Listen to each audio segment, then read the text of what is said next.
Hello Stabbers, welcome to the latest installment of StabMovies.com Behind the Mask for our newest movie, The Stab Reboot.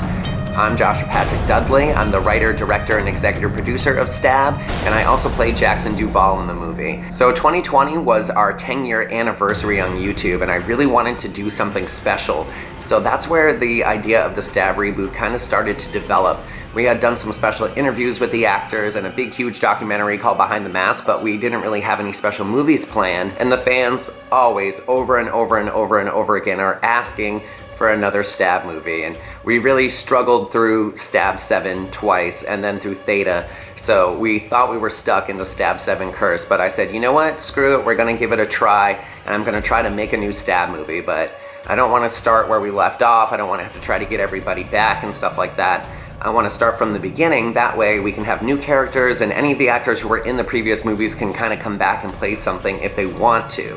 That way I can ensure that we're really only getting the committed actors who really want to be here and that are going to show up. So I came up with a couple different ideas for the script for the movie. Ultimately, I ended up pulling together a bunch of old ideas that I had and kind of creating one big explosive idea for a Stab movie where everything just kind of keeps coming and the action just keeps coming and the killer is involved heavily in almost every single scene. I think there's only 5 or 6 scenes in the entire movie that doesn't involve some sort of interaction with the killer. So some of the different ideas I was working on for the reboot were really focused on the killer and his costume, or their costume.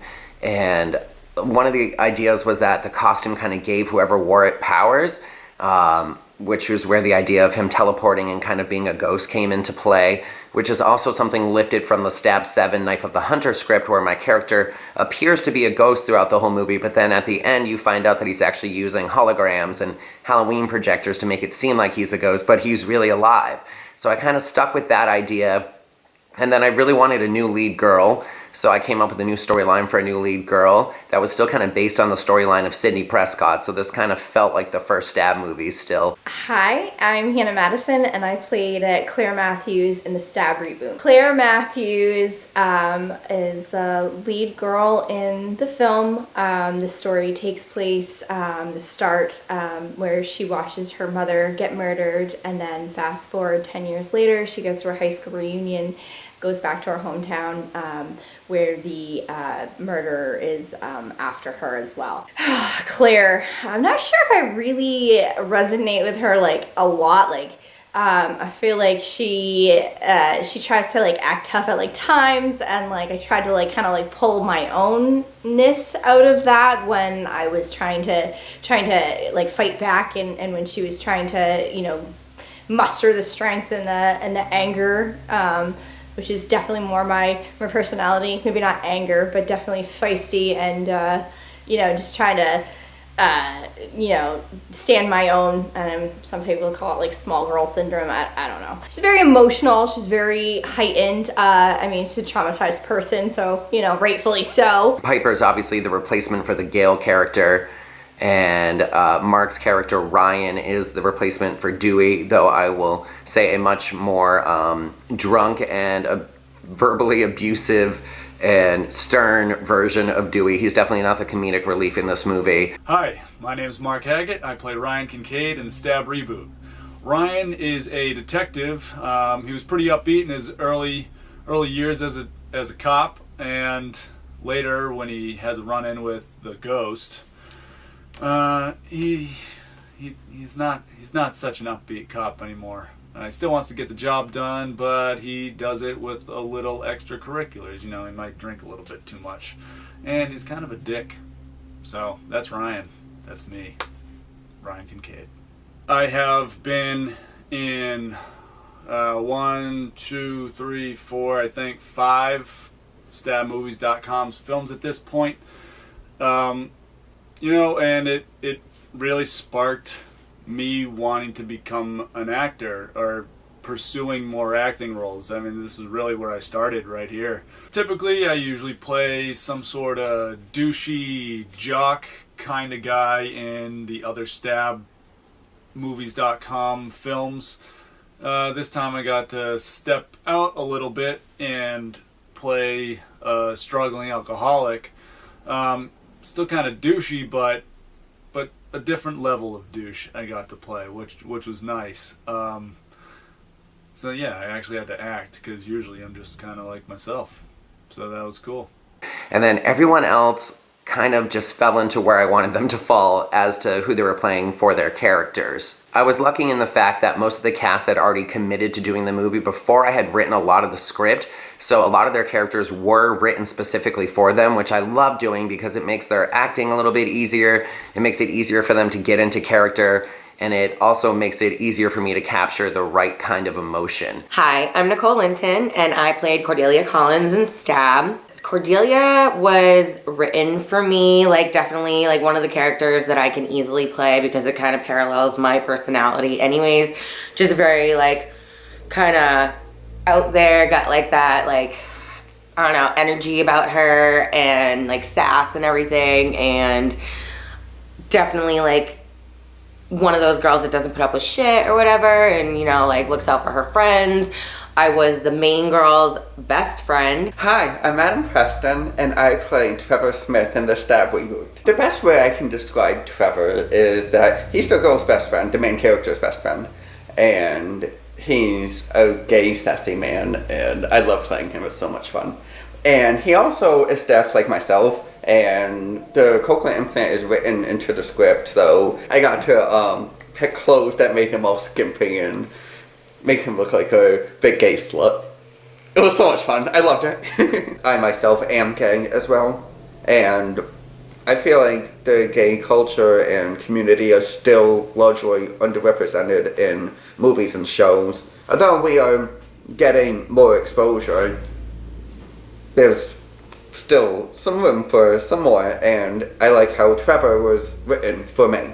I met Josh, the writer, before the script was written, and we had talked about a role and how we can include the cochlear implant in it, and I thought that was really amazing, so obviously it was a project that I wanted to take on.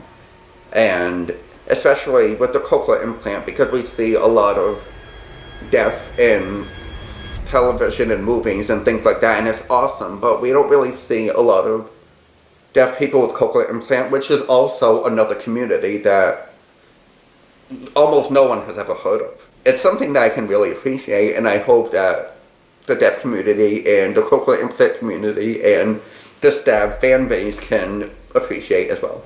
Jackson is your typical stoner character, mostly there for comedic relief, and then at the end it's revealed that there's a big twist and he's actually the killer with a pretty aggressive motive. So that was really fun to play. I wanted to write myself something different than what I would normally play, and I've never really got to play the stoner character, and then to have him fake his own death as well was really fun.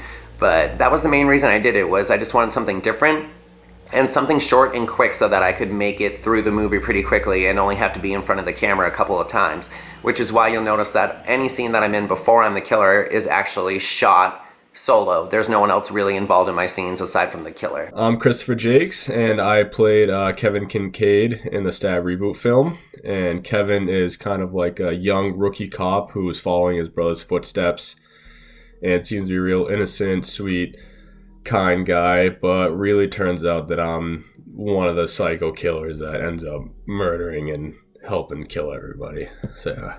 Before all of the cast was set in stone and I was still in the developing phase, I actually went to my partner in crime and best friend Rachel and presented her with the idea, and she didn't want to make another Stab movie. So it became this long discussion between us, about having to give the fans what they want as opposed to what we want to make. We try to make original short films and full-length movies, and they just don't get the views that the Stab movies get. So ultimately, we decided, it's probably the best idea for us to try to make a new Stab movie.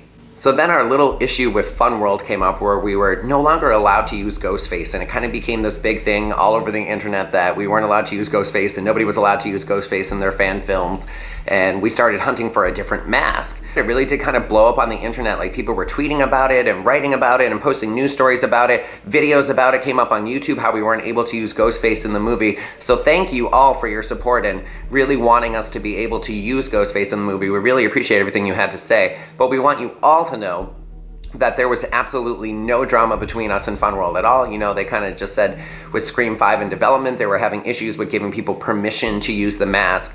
So we rolled with it. And like I said, we started looking for a new mask and we tested out a couple of custom designs and they just didn't really seem to work. And then we bought another mask. And that really didn't work either. It just wasn't quite right. It had a semi-ghost feel, semi-skull feel, and it was neat looking, but it just wasn't exactly what I was looking for. And then I found the bad boy standing behind me right now, and that's what we ended up using in the movie. It's a creepypasta mask, which is really cool. It kind of doesn't really have its own story, so it was kind of neat to invent a story for this mask. And nobody else had used it yet, so we wrote to the company to make sure it was okay, and they said yes.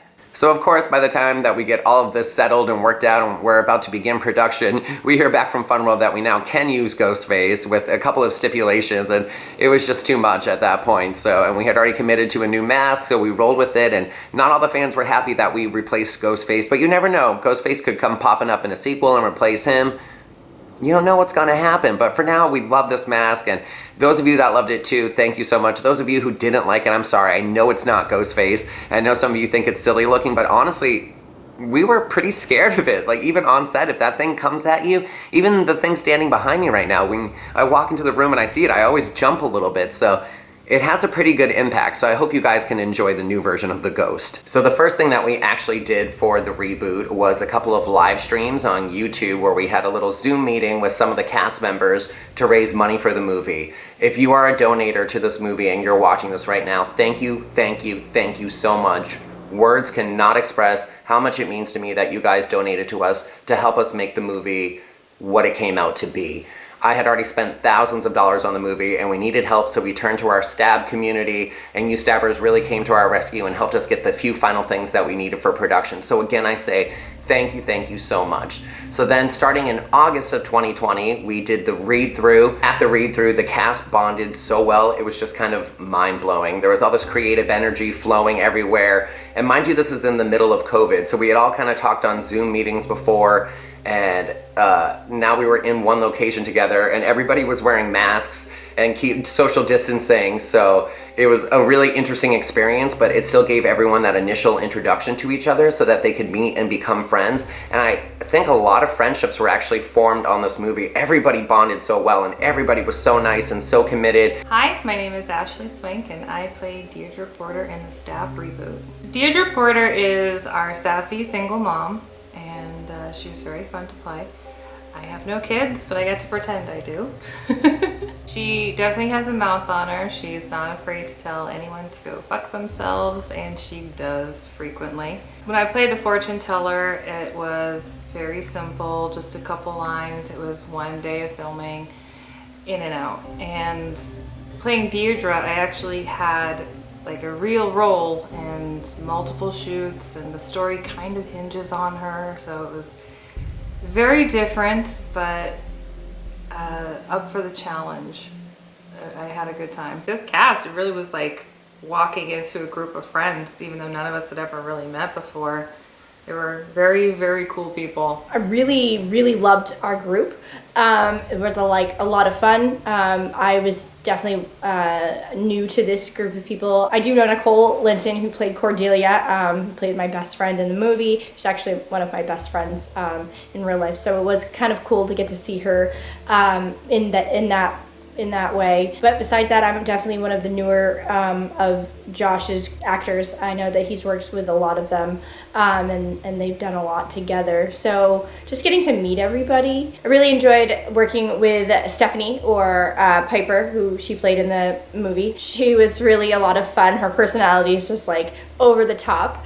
Actually learned we actually have the same birthday. She did a great job doing her role. She picked it up pretty late in the game. She didn't realize that she was going to be taking it on, and I just loved the way that she played Piper and her sass. I also really enjoyed working with Ashley. Again, I think she picked it up pretty late. She was not originally planning on taking on the role, and she just slid right into it. I loved her dry responses to a lot of some of the lines that she had to portray. Oh, of course, and who was my absolute favorite to film was Adam. He was so much fun. We definitely took time to know our a particular part in the movie that we did, the scene that we did together. We really took the time to like practice it. We were like really excited to do it. We're gonna make this like the best one we do. We're gonna nail it, and we did. We actually walked in and filming went really easily that day because we had practiced quite a bit together, and yeah, he's so much fun. He's so pretty.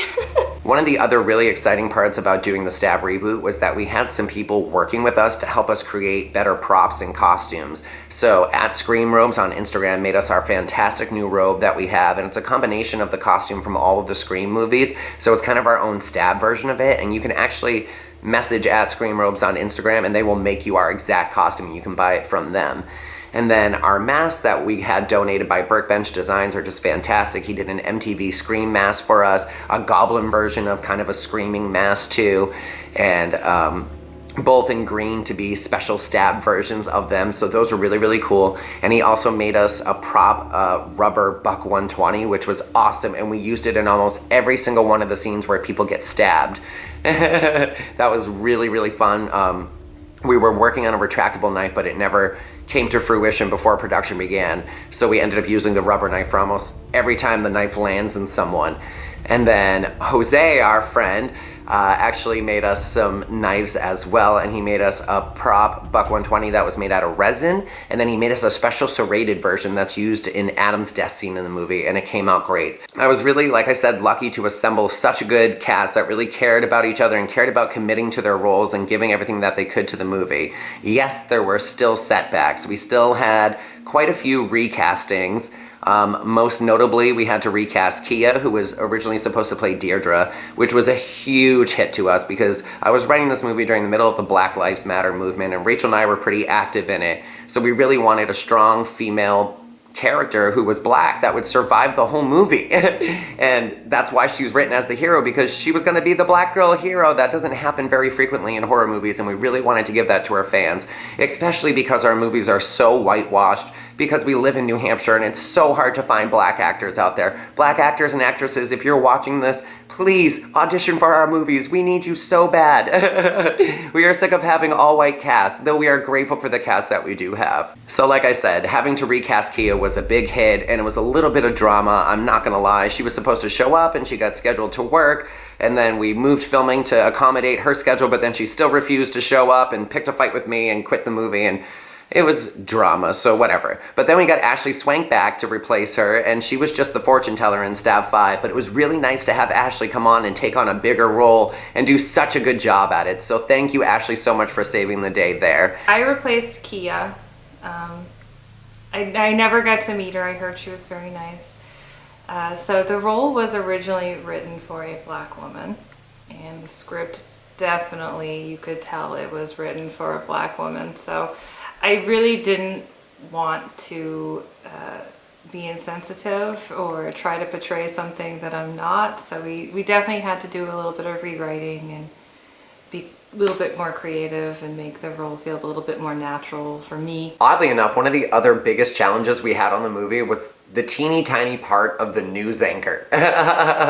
It sounds ridiculous. She only has that little paragraph of lines, but we had such a hard time. 3 or 4 different actresses were cast in this part. Literally all they had to do was show up at my house and stand in front of a green screen, and none of them could make their schedule work. So that very quickly became the most frustrating role in the entire movie to have to deal with, was this part of a news anchor. Then we ended up replacing her with Olivia Austin. And Olivia, you did so good, and you knew your line so well, and you killed it, and you did it in front of a green screen. I think it came out really, really well. So a solution that did come to a happy conclusion, but man, was that a problem to begin with. And then we also lost one of our favorite actors, Dave Allen. He had some personal issues come up in his family and could no longer be part of the production. So we had to find a new cast member to play Lance. and the part of Lance was specifically written for Dave, and he loved it so much and he was so excited to play it, so it was so sad that he couldn't play it. But Sheri Lee, who was in the opening scene, found us Ethan Rodgers to replace him, and Ethan just did fantastic, and he was an absolute joy to work with on set. So another case of, we were sad that we had to recast, but we got really, really lucky with the recasting. My name's Ethan Rodgers. I play Lance Weston, the actor, and the character Jack Craven in the upcoming film Stab. Lance Weston is the geek from nowhere turned into international celebrity through the character Jack Craven, a geek turned super spy after the government puts a chip in his brain. And then one of the other casting switches was Rachel, sadly. Rachel had a little bit of a cancer scare right as production began, and she had to pull out of everything. So she never got a chance to come and help out with any of the filming or anything like that at the beginning, especially. And she had to give up her character, her big character of Piper Belmont. And originally I had written just a cameo for Stephanie to come back and play a new version of Shannon Nightingale, because I thought that would be really fun. But ultimately, they switched roles, which wasn't intentional either, but once Rachel got the all clear that she didn't have cancer and was able to come back, I still wanted her in the movie. So I switched her to the therapist part, and Rachel picked out her own character name, Miranda, and she became Miranda the therapist, and Stephanie was already taken over the Piper role that Rachel helped me develop. I wasn't sure where to go with the Piper role. I didn't want her to be a news reporter like Gail Weathers, so Rachel came with the idea for her to be a crime scene analyst, and I loved it, and it was such a good idea, so I just kind of ran with it in the script. So again, sad that we had to recast, but we got Stephanie back in a big role, and then ultimately ended up being able to use Rachel too. And Rachel finally got to come and help out on like the second to last night of filming too, because I was desperate. I needed to be in the costume and film at the same time, which was really, really challenging. So I got lucky, and Rachel took a little road trip with me for the day now that she was feeling better, and was able to film the scenes at Adam's apartment and Adam's death scene. She really helped out during Adam's death scene filming while I was in the costume. So thank you, Rachel. I love you so much, and hopefully you'll be back for the sequel too in a bigger part. There were a few other recastings as well. We had originally cast the kid who was doing the voice as Seth from the opening scene as well, but he had never really acted before and he didn't really want to be on camera. So he ultimately decided that he wasn't going to play the part of Seth. So that was sad, and it was kind of short notice, so we had to replace him really, really quickly. And he still did a great job. He still played the voice in the movie and freaking killed it. I don't know what this movie would be without Michael playing the voice. So thank you, Michael. I love you so much. You did such a good job as the voice of our killer, and we can't wait to have you back for the sequel too. Hi, my name is Michael Chaisson. You can find me on Instagram under the handle weeping_masks, or on Facebook, Weeping Masks, and YouTube, Weeping Mask Productions. And I portray the voice of the ghost in the Stab reboot. I first got the role because I had made a fun little promo for Scream Robes, who made the robe in the film as well as my personal robe. In the video, which is actually still up on my YouTube channel as of this recording, I used my Ghostface voice, and I guess the video garnered a lot of attention, and it eventually made its way over to Joshua after some fans had tagged him in the post. And Joshua ended up reaching out to me, asking me if I had any interest in working on the film, and the rest is history. After talking for a while, we actually realized that we live only about 2 hours away from each other, so I actually did go up to his apartment and attend the initial cast meet and greet / script reading. I got my headshots taken, all that. I met with the cast. But as far as working on the actual film, my experience was basically just here at home. I didn't actually go to the set during any of the real filming. As far as how I learned I could do the voice of Ghostface, well, I've been a diehard Scream fan for years now, and I've watched a lot of these low-budget independent fan films, and one thing that I've always picked up on is in a lot of these movies, they will just sort of synthesize their voice in post for the voice of the killer. They'll distort it, make it sound deeper, and make it unrecognizable. And obviously in the context of the film, the killers use a voice-changing device that lets anyone talk into it and sound like the same person. Well, in real life, unfortunately, that technology does not exist. So what they actually did was they had a voice actor named Roger L. Jackson who was on set talking to the actors over the phone in real time. And this is important because the voice needed to sound authentic. It needed to sound genuine. It needed to sound like a real person, because if a person picked up the phone and they were immediately greeted by a robot voice like Darth Vader, they would have just hung up immediately. So the voice needed to sound natural, it needed to sound alluring, it needed to sound sexy.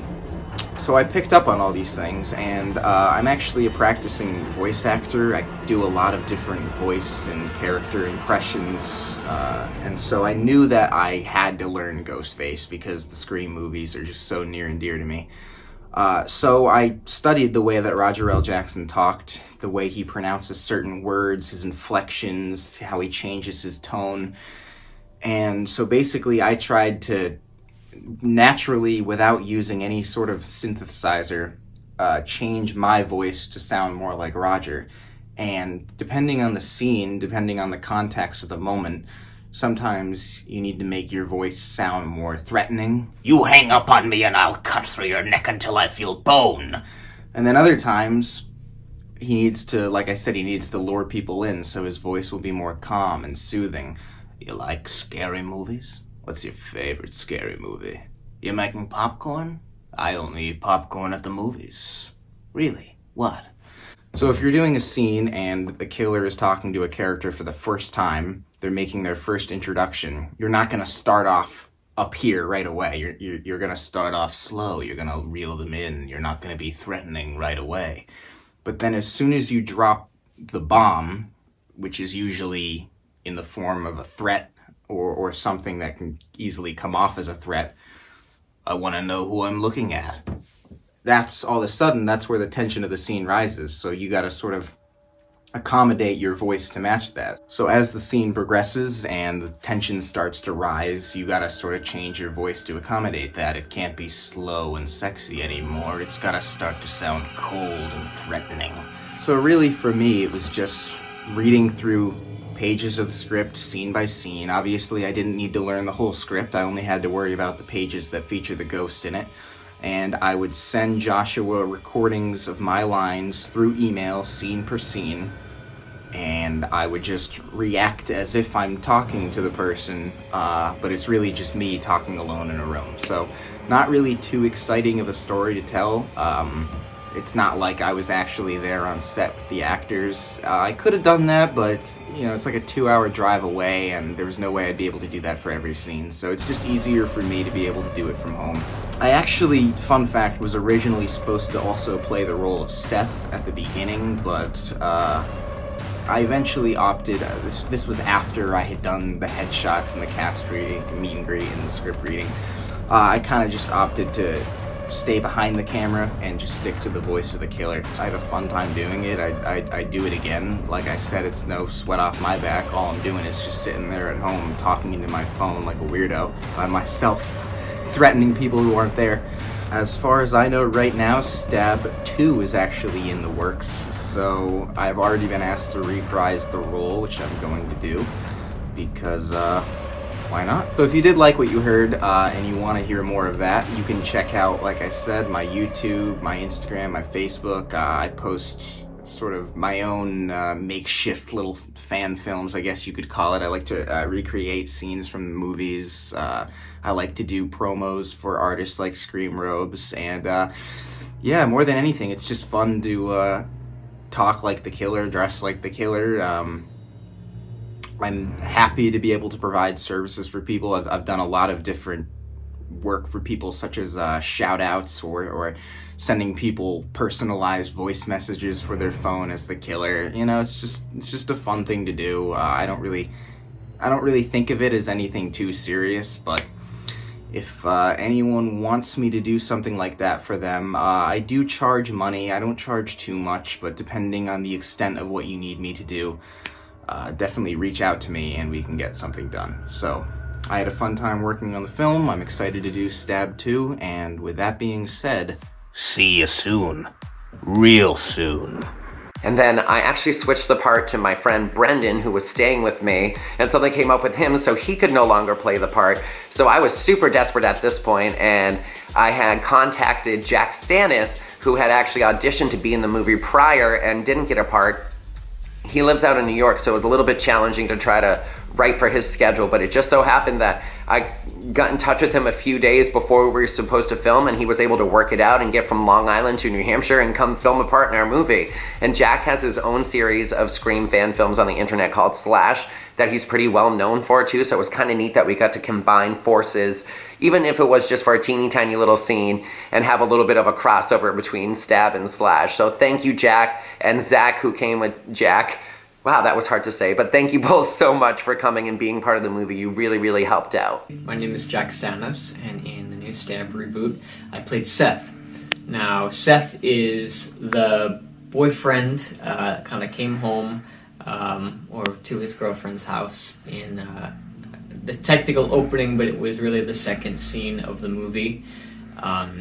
And it was very homage to the opening of the first Scream, except I like the reverse that they kind of flipped in, where the girl gets killed off first, and Seth is kind of the one who kind of carries out towards the end of the scene. And it was a really interesting play. Seth, the way I had read him was very much like macho boyfriend vibe. And me, I'm a very small, boyish type person. And I didn't really know how I could play that macho-ness, but Josh had asked me to be a part of the role, the project, which I was very flattered, especially because his films were such an inspiration for my own YouTube series, the Slash series. And I was like, you know what, why not? Let's give it a try and go for it. One of the biggest challenges in the movie was the fact that I was doing everything by myself because Rachel wasn't able to be involved.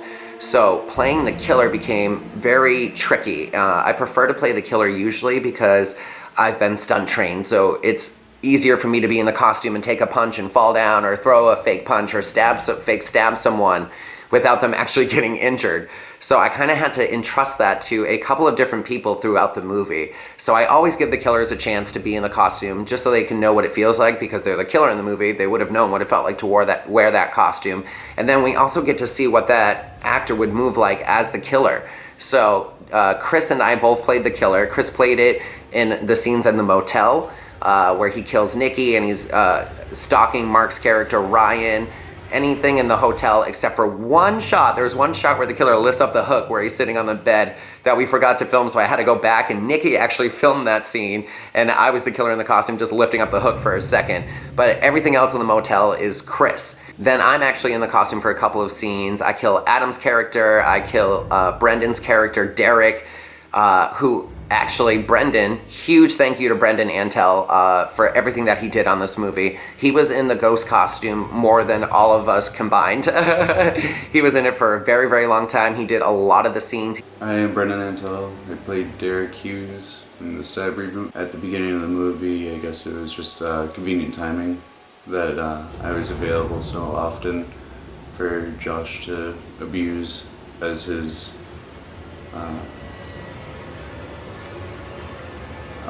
I guess the only crew that he had really around available.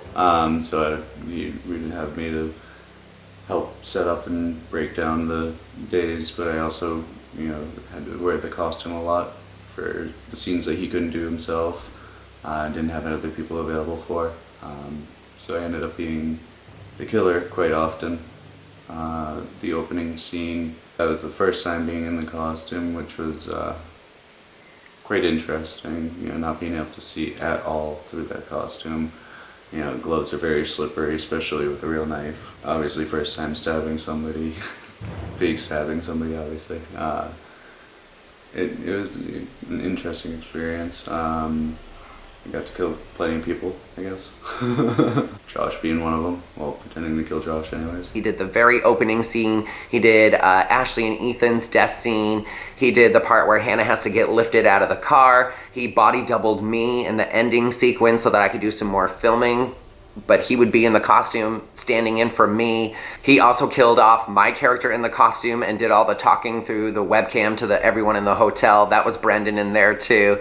And Brendon, like I said, was originally gonna also be one of the opening Seth characters, one of the three, but we ultimately switched him to a different part too, where he played a drug dealer who just gets killed off in the alley. So Derek was just a quick little, I guess, interruption into the movie. Not really much of a scene, but it did happen. So he was a drug dealer, got stabbed in the head. The scene went pretty well. It was, like I said, a relatively short scene, so the shoot went relatively quickly as well, as it probably shows in the movie as well.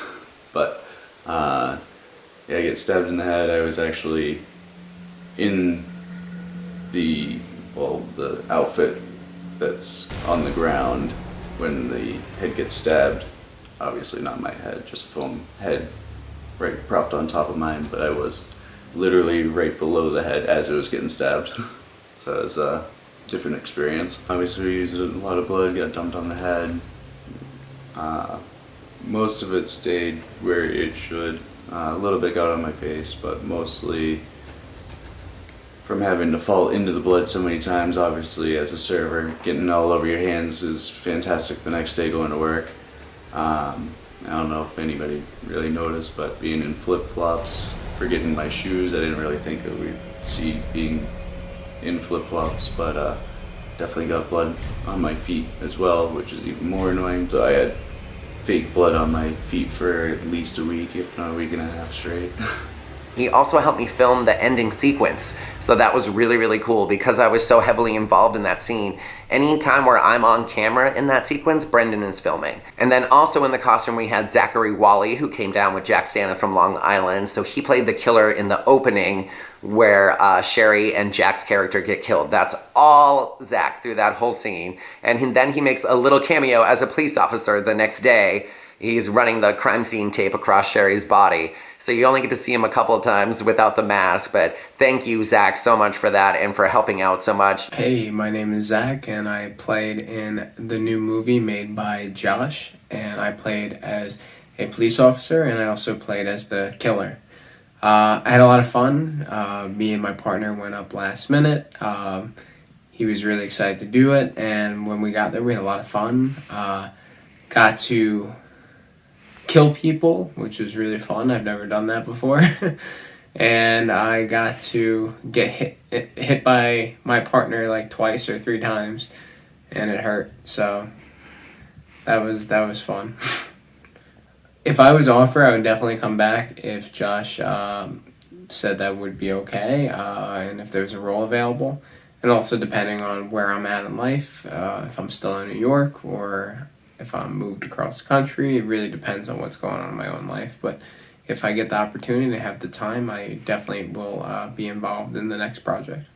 You guys were all so gung-ho that were in that costume and that did that for me, and Zach and Jack coming out from New York last minute to save us. Thank you all so much. So production on this movie was kind of wonky too, and all over the place, and everything was scheduled at a sequence, so that was pretty challenging for some of the actors to try to know all their lines. And it was also set in a very short time frame. Basically, we had about a month and a half, but we could only film on weekends around everybody's schedule and what times that they were available. So instead of doing like on a real movie, you would shoot like 4 or 5 pages a day, sometimes even longer on 4 or 5 pages, 1 or 2 or 3 days, just to get everything perfect. And we definitely did not have the time to do that. So we were doing like 30 to 50 pages a day on some of the busier days where we'd start at like 7 in the morning and film till like 2 a.m. So they were really long, busy days, especially for me. A lot of the actors got to leave in between and take breaks and do different stuff, but just all day for me, just running straight through on my own, doing everything, which I'm used to having to do quite a bit of everything. But like I said, without Rachel there just to sit with the cast and run their lines with them, or to hold the camera so I can do something, or to go get me the random light that's missing, like all of that now fell onto me. So production was just absolutely insane. The very first thing that we did for the movie was a read-through with everyone, and this still featured a lot of the original people who played themselves, and I actually don't have any video footage of it, oddly enough. I didn't film this read-through, but like Rachel was still there playing the Piper character because Stephanie wasn't involved yet. Kia was still there playing Deirdre because Ashley wasn't involved yet. So it was kind of funny to see the read-through and then to start filming with different actors, but the read-through was so much fun and we had a great time. We did have a hiccup or 3. There was a little bit of drama based on the contracts, because we've had so many actors who commit to our movie and then just quit and don't show up, and it screws so many people over. Like, people lose out on working and all the gas money that they spent to be here and tons of stuff like that. So we had this clause in the contract that made actors that quit responsible for the cost of that day of filming, and this became an issue for quite a few members of the cast, and they didn't want to sign their contracts, and so there was a lot of drama, and we all worked it out in the end that, you know what, you're all going to show up, you're our most committed actors, so we'll worry about contracts another time, sign the media releases and all that other kind of stuff, and fill out your health information form so we know what you're allergic to, and we will deal with whether or not you show up as we win. Well, I remember the first day of the read-through.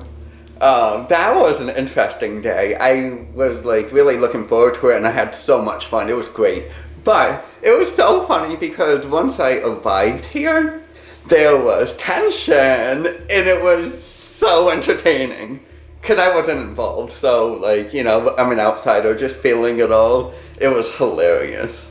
And apparently, like, a lot of stuff went down in everybody's personal lives the day before, so, like, I had a great day. But that was one of the good memories, because I got to meet everybody, and I made cookies. And everybody liked them. Everybody that tried them anyway. I'm looking at you, Mark. So the first read-through that we had as a team was awful because very last minute edits had to be made because of copyright issues, and I think I had actually forgotten my scripts that particular day, so I was like reading it off of my phone and was like constantly like one page behind everybody. So then the very first part of the movie that we filmed is actually the very opening scene, and I love the opening scene so much. It is on my list of like 3 or 4 scenes from the movie that I would like to reshoot, just because I feel like the lighting could be better and the angles of the camera could be better, and there's some shadows in there that I wish we couldn't see and stuff like that. And we had really bad audio. There's quite a few issues with audio in this movie because of background noise. We filmed in the middle of fall, so it started off really warm and then it got really cold. So we had ACs on a lot in the beginning and then heat on in the end, and then outside noises and traffic. Oh my goodness, there are so many traffic noises, which some of them you can still hear in the scenes too. So, but we started out in Concord doing the opening scene with Hannah and Ariana, and Hannah was playing her mother's character, Meredith, and Ariana was playing the younger version of the Claire character. And Brendon, of course, was in the costume as the killer, and Mark comes in as his character, Ryan Kincaid. So I also played Meredith Matthews, Claire Matthews' mother. That was the beginning. And it was pretty cool because my daughter actually played Claire Matthews at the start. So it was cool that she was part of the project.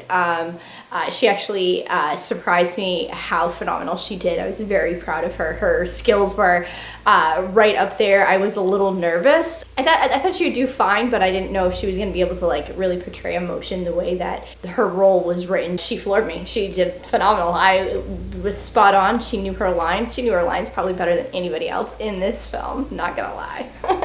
Hi, I'm Ariana Prescott, and I played the role of young Claire Matthews. And I watched my mother die, which was my actual mom, so that was really cool to be with her. Having her with me to play the part and having her help me and seeing how cool it was to watch her die. Actually, so I had this one blooper that was driving me crazy with the phone.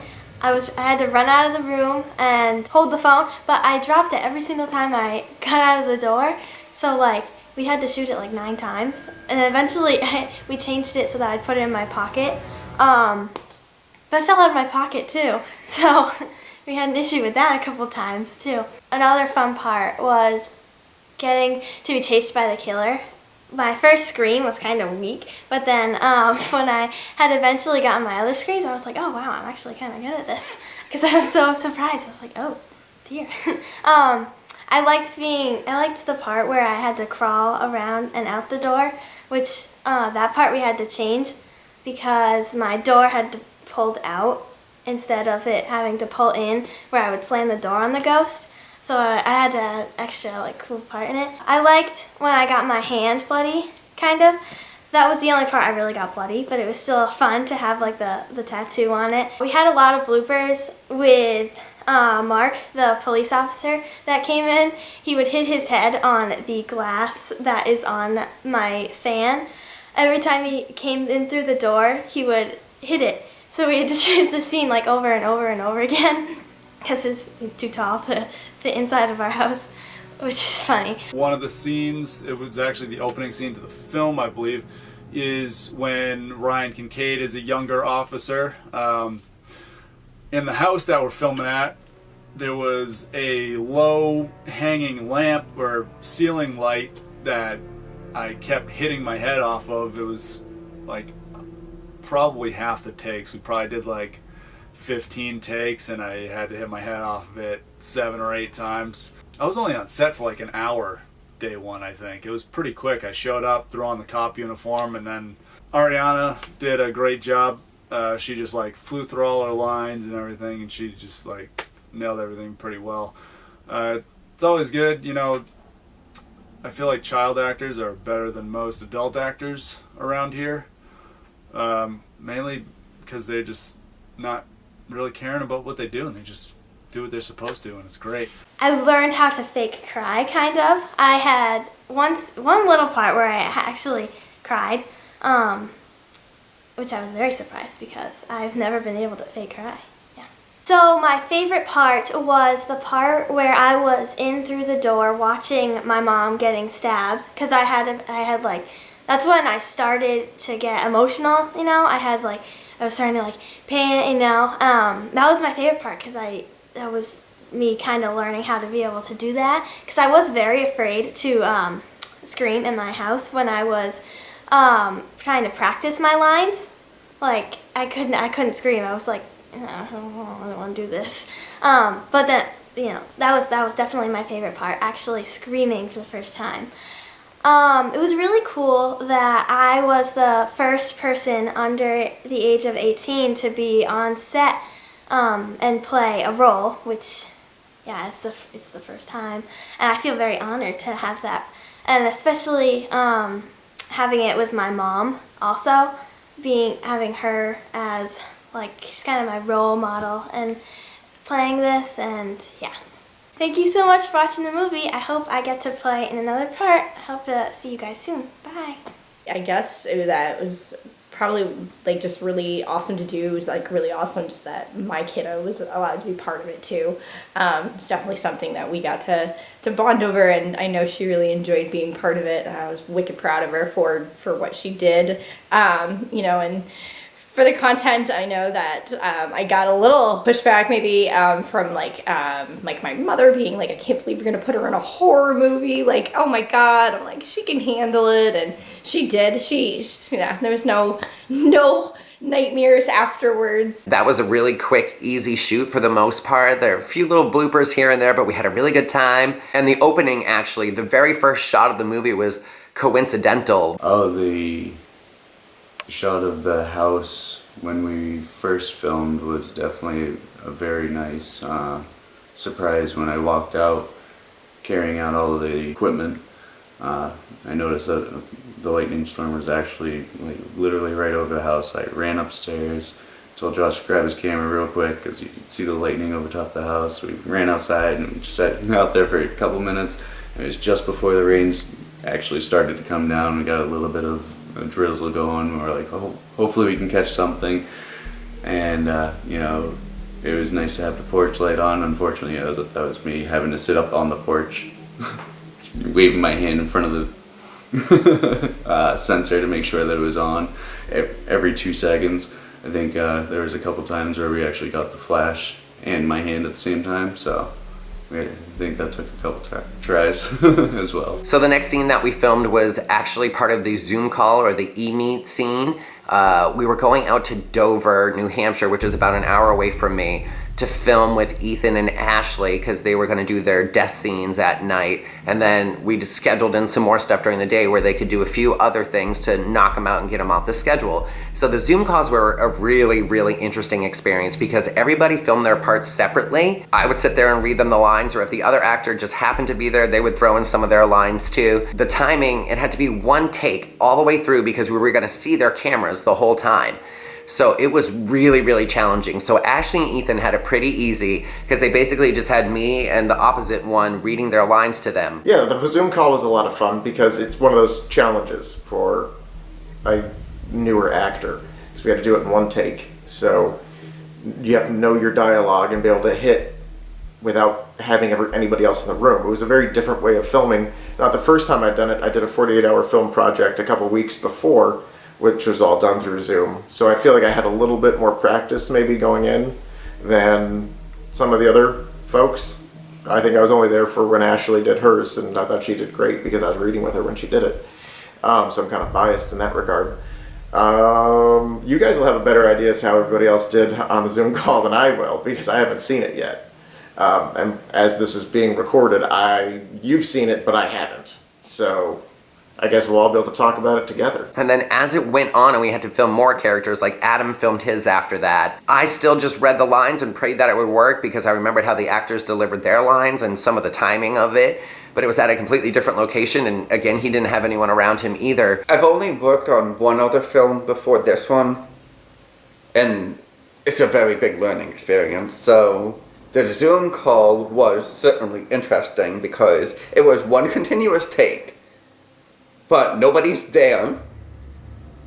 There's no rehearsal space, and I'm listening to the same lines and responding to them without looking at anybody. It was so weird. Then I filmed my part of it, and then Nikki filmed hers last. So I don't know who had it the easiest and who had it the hardest, because Nikki at the end then had to have a playback of what was already edited together of everybody else talking, and she had allotted amounts of times for her to say her line, and then it would cut to the next person. So she had to squeeze them right in between every time someone was talking. So the Zoom call was crazy to film, and I think it was actually filmed over 4 different days. That was one of the most spread out scenes just because everybody was separate and we had to wait for their specific locations, like Nikki being in the hotel. Moving forward, we had the Zoom calls. Same thing, I kind of had to get a look at everyone else's, what they did, just to get a feel for it, because here I am just kind of like blankly talking into a camera and acting like we're all doing this thing together. But he did have the idea of using this recording where it had the lines so that way you're not just like, rah, rah, rah. It was a little bit easier because you had something to go off of. You were like, okay, that's my line, and that was the one that came before. So when that was happening, that was good, but there was definitely human errors because you gotta press pause, play, stop, and it's not that easy because it's so quick and just one right after another. So it's there was times I was trying to do it and then I was like, but you skipped my line. And so we'd have to go back and do it again. Josh definitely was helpful with me, so I could do the whole feeding the lines off of what he was doing, even though we had the little recorder thing. You know, when you fuck up, mess up, whichever. At least it's after the third time, you got that. You're like, yep, okay, here we go. So then we filmed Ashley and Ethan's death scenes, and that was really fun. It got bloody and we had a good time. Ethan did some cool stunts and got flipped over the car. Brendon really surprised me in the costume this night too, and he had some really cool movements for the killers, and he got to play with kind of sneaking around and being a little creepier. And of course we did that tribute scene to Scream where he's dangling the car keys through the car window and then he disappears and the doors unlock and stuff. So I always like to do a little bit of tribute to Scream somewhere, wherever I can. And it was fun to kind of put a boy in Sydney's shoes and have him being the one in the car that can't find his keys. And then him calling Siri. I've never seen that done anywhere before in a horror movie. So I just thought that was so funny that he's like, hey Siri, to try to save his life, because what else was he going to do at that point? Being stabbed, things, I kind of fell down, cut my elbow pretty good.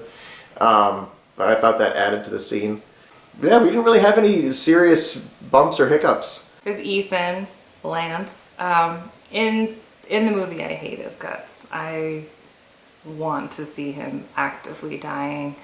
I tell him to go fuck himself more times than I speak any other line, I think. In reality though, Ethan is super cool. We got along very well because we're both absolute movie dorks. So when the cameras were off, we were fist bumping and just speaking entirely in movie quotes, and yeah, I mean, made it very easy to shoot, felt very comfortable, especially with some almost kissing scenes, which I've never done that before. It was a little awkward. Ethan's one of those people that would surprise you how seasoned and professional he is, because he's an absolute goof off the camera, but then the second you're going, he's dialed in. Working with Ashley was a lot of fun. She came in kind of cold on the script, and we just ran with it. And she's a total pro. It was nothing but fun working with her. First time we met was the night we were both stabbed, so that was fun.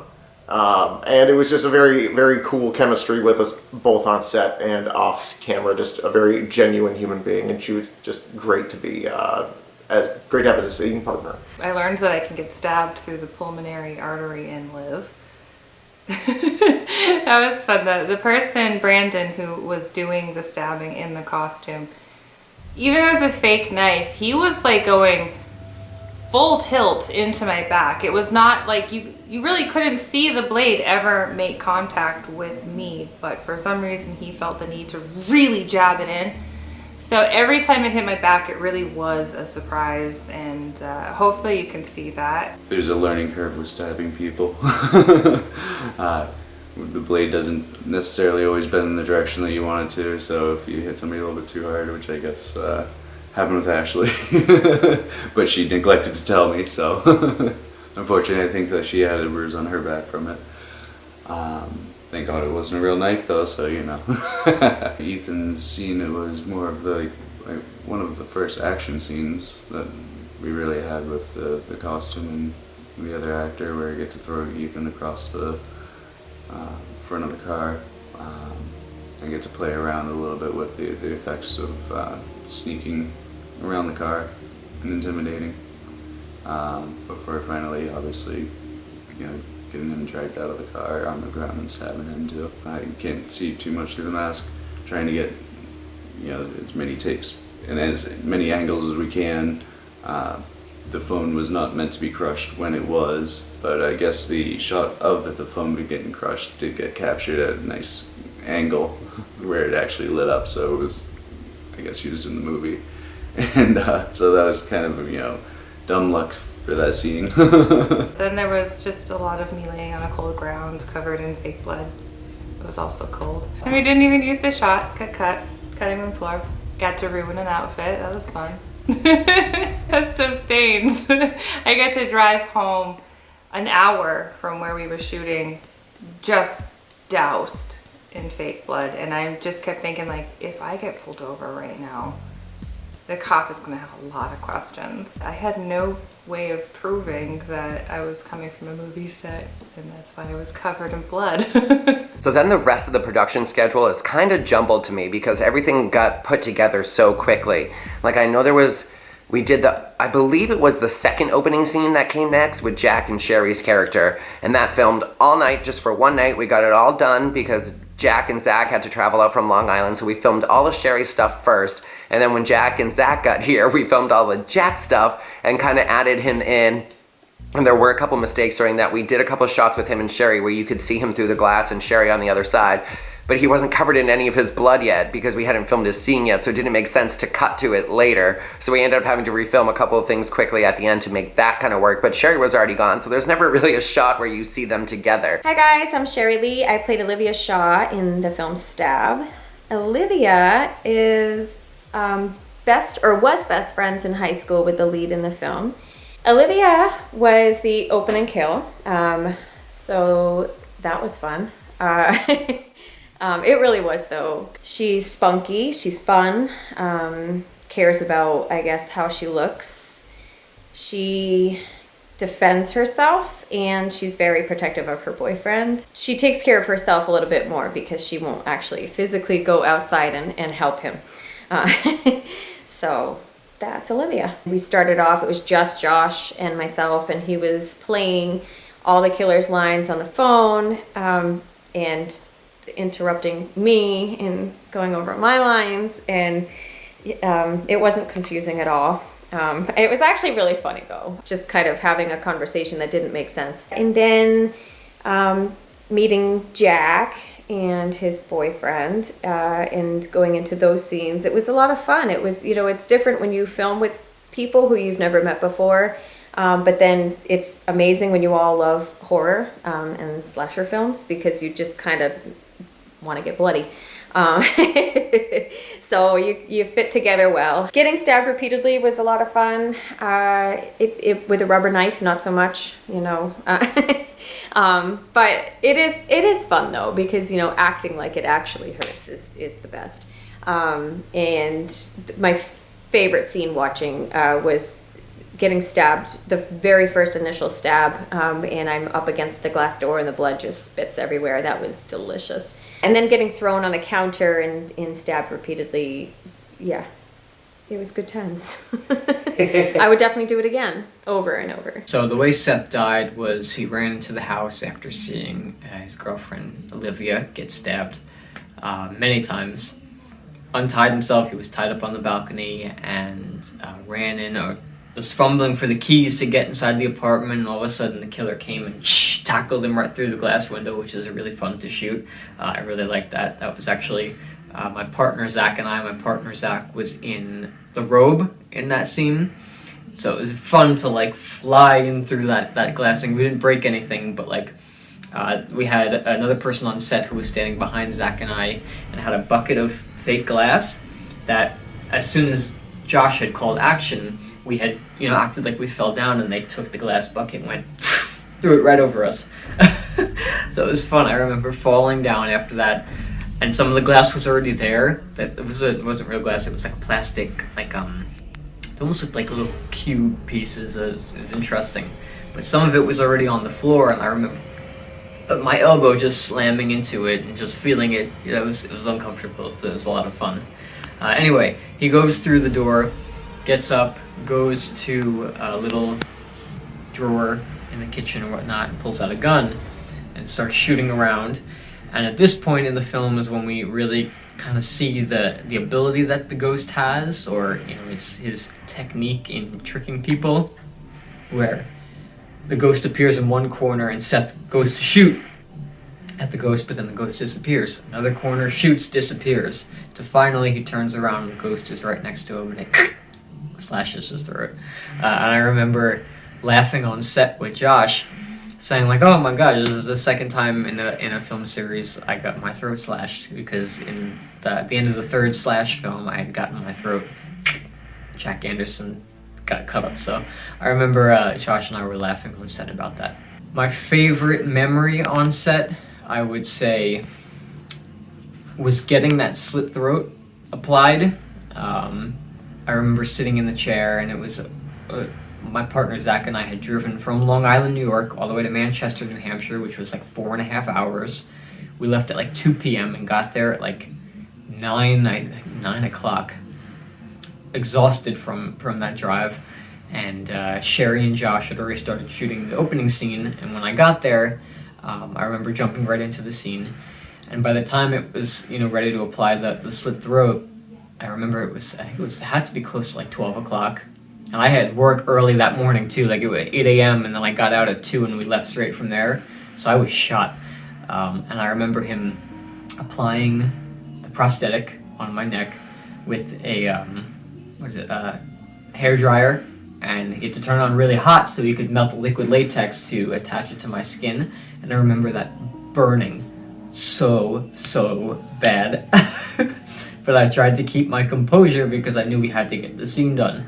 But I remember him blowing that on my neck, and I literally felt like my skin was bubbling. Like, that is how painful it was. So I will always remember that. No hard feelings. I enjoyed it. It was a lot of fun. And it was really awesome to see Josh and to actually meet him, especially, like I said, his films were such an inspiration for my own Scream fan film series that is on YouTube. So yeah, it was really nostalgic to be there on set and to see how the Stab movies were actually made and how they were put together, and to be a part of the behind the scenes stuff. So it's very cool. So I remember the night that Josh had called me. I was at a party and he messaged me and he said, "Hey, I really need your help," or something like that. I'm paraphrasing. That somebody had dropped out of the project. And had months before this, I had, seen his post on YouTube, and I was like, "Hey, if you need any help or whatnot, like, I'm available." It was in the middle of what was going on in the world right now, and I was writing my own film at the time, but I was like itching to like get involved in another project, and I saw he posted a casting call, so I was like, if you have any roles, you just let me know. So months later, I guess the original actor that played Seth had dropped out, and they were about to shoot like 7 days later, and I guess he had asked certain people and nobody had responded. And he messages me and says, hey, I could really use your help. I have this role. It's the opening kill of the movie. Would you be interested? And I spoke to my partner, Zach, and we didn't have anything planned for that weekend, so we're like, you know what, why not? Let's just go do it, you know? It was just an opportunity that was just given to us, so I was like, all right, we'll just go for it. And he's like, here's the script. I'll send it to you. You read through it. You know, I accepted. I was like, yeah, sure. The ending was not a part of the script that he sent me, so I had no idea who the killer was. I remember reading through the script, and I read through my scene, and I was like, all right, this is going to be fun. You know, it's cool. Why not? And then I kept reading through it, and I was so intrigued at the homage and the style that it was very symbolic of that original Scream movie, but like in its own way. Like there was a lot of like little Easter eggs and stuff within it. But also, like, you know, having seen Josh's other films, seeing that, you know, same energy in this script, you know, as it being a reboot of those movies, but like the same feel that he adds to it, like that very like hip, just vibe that he has in his films, which is really cool. And I was like, oh gosh, now I have to find out what happens next. Which, this was all the way back, I think it was like September. Yeah, second week in September, because it was September 14th was when we went up and we filmed it. And the film was released on Halloween. So it was like a month and a half gap of me, you know, shooting the film and then waiting like, oh gosh, I wonder who it is. You know, there's always that element of excitement. Would I come back for a sequel? If the timing was right and everything seemed to align to it, absolutely. Why not? You know, I had a lot of fun with it, and it's fun to collaborate with other directors and creative people, especially others that are doing fan films, which are just a lot of fun. Yes, I would do it. Absolutely. Josh does this amazing thing where he decides to send the actors just the pages that they're in. And I think that is brilliant, because especially in a slasher film, because he doesn't want the other actors to know who the killer actually is. So I only got my scenes, and lo and behold, I died in the beginning. So I only know the beginning of the film, and I have never read the entire script, because even at the read through, because of our current country, or our country's current status of COVID-19, we were playing things safe, and if once your part was done, you left, and I die in the beginning. Did I say that already? So I never heard the ending of the film, so I still don't even know who died or who the killer was. But my scenes that I read were amazing. I fell in love with the character. She's so fun. She's just kind of, you know, plays with the killer. My favorite line was, seriously gotta work on those pickup lines, bro. Because that just shows who she is, and Josh always does an amazing job putting the script together. So I had 2 days of filming. Both, I was very bloody.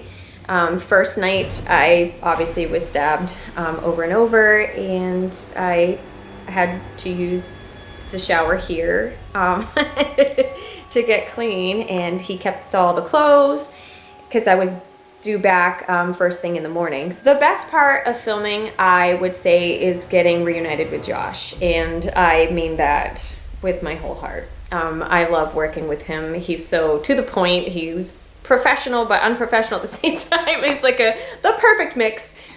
So much fun, and he's always to the point, and he always gets stuff done, and yeah, that's by far my favorite part of filming, that and getting bloody.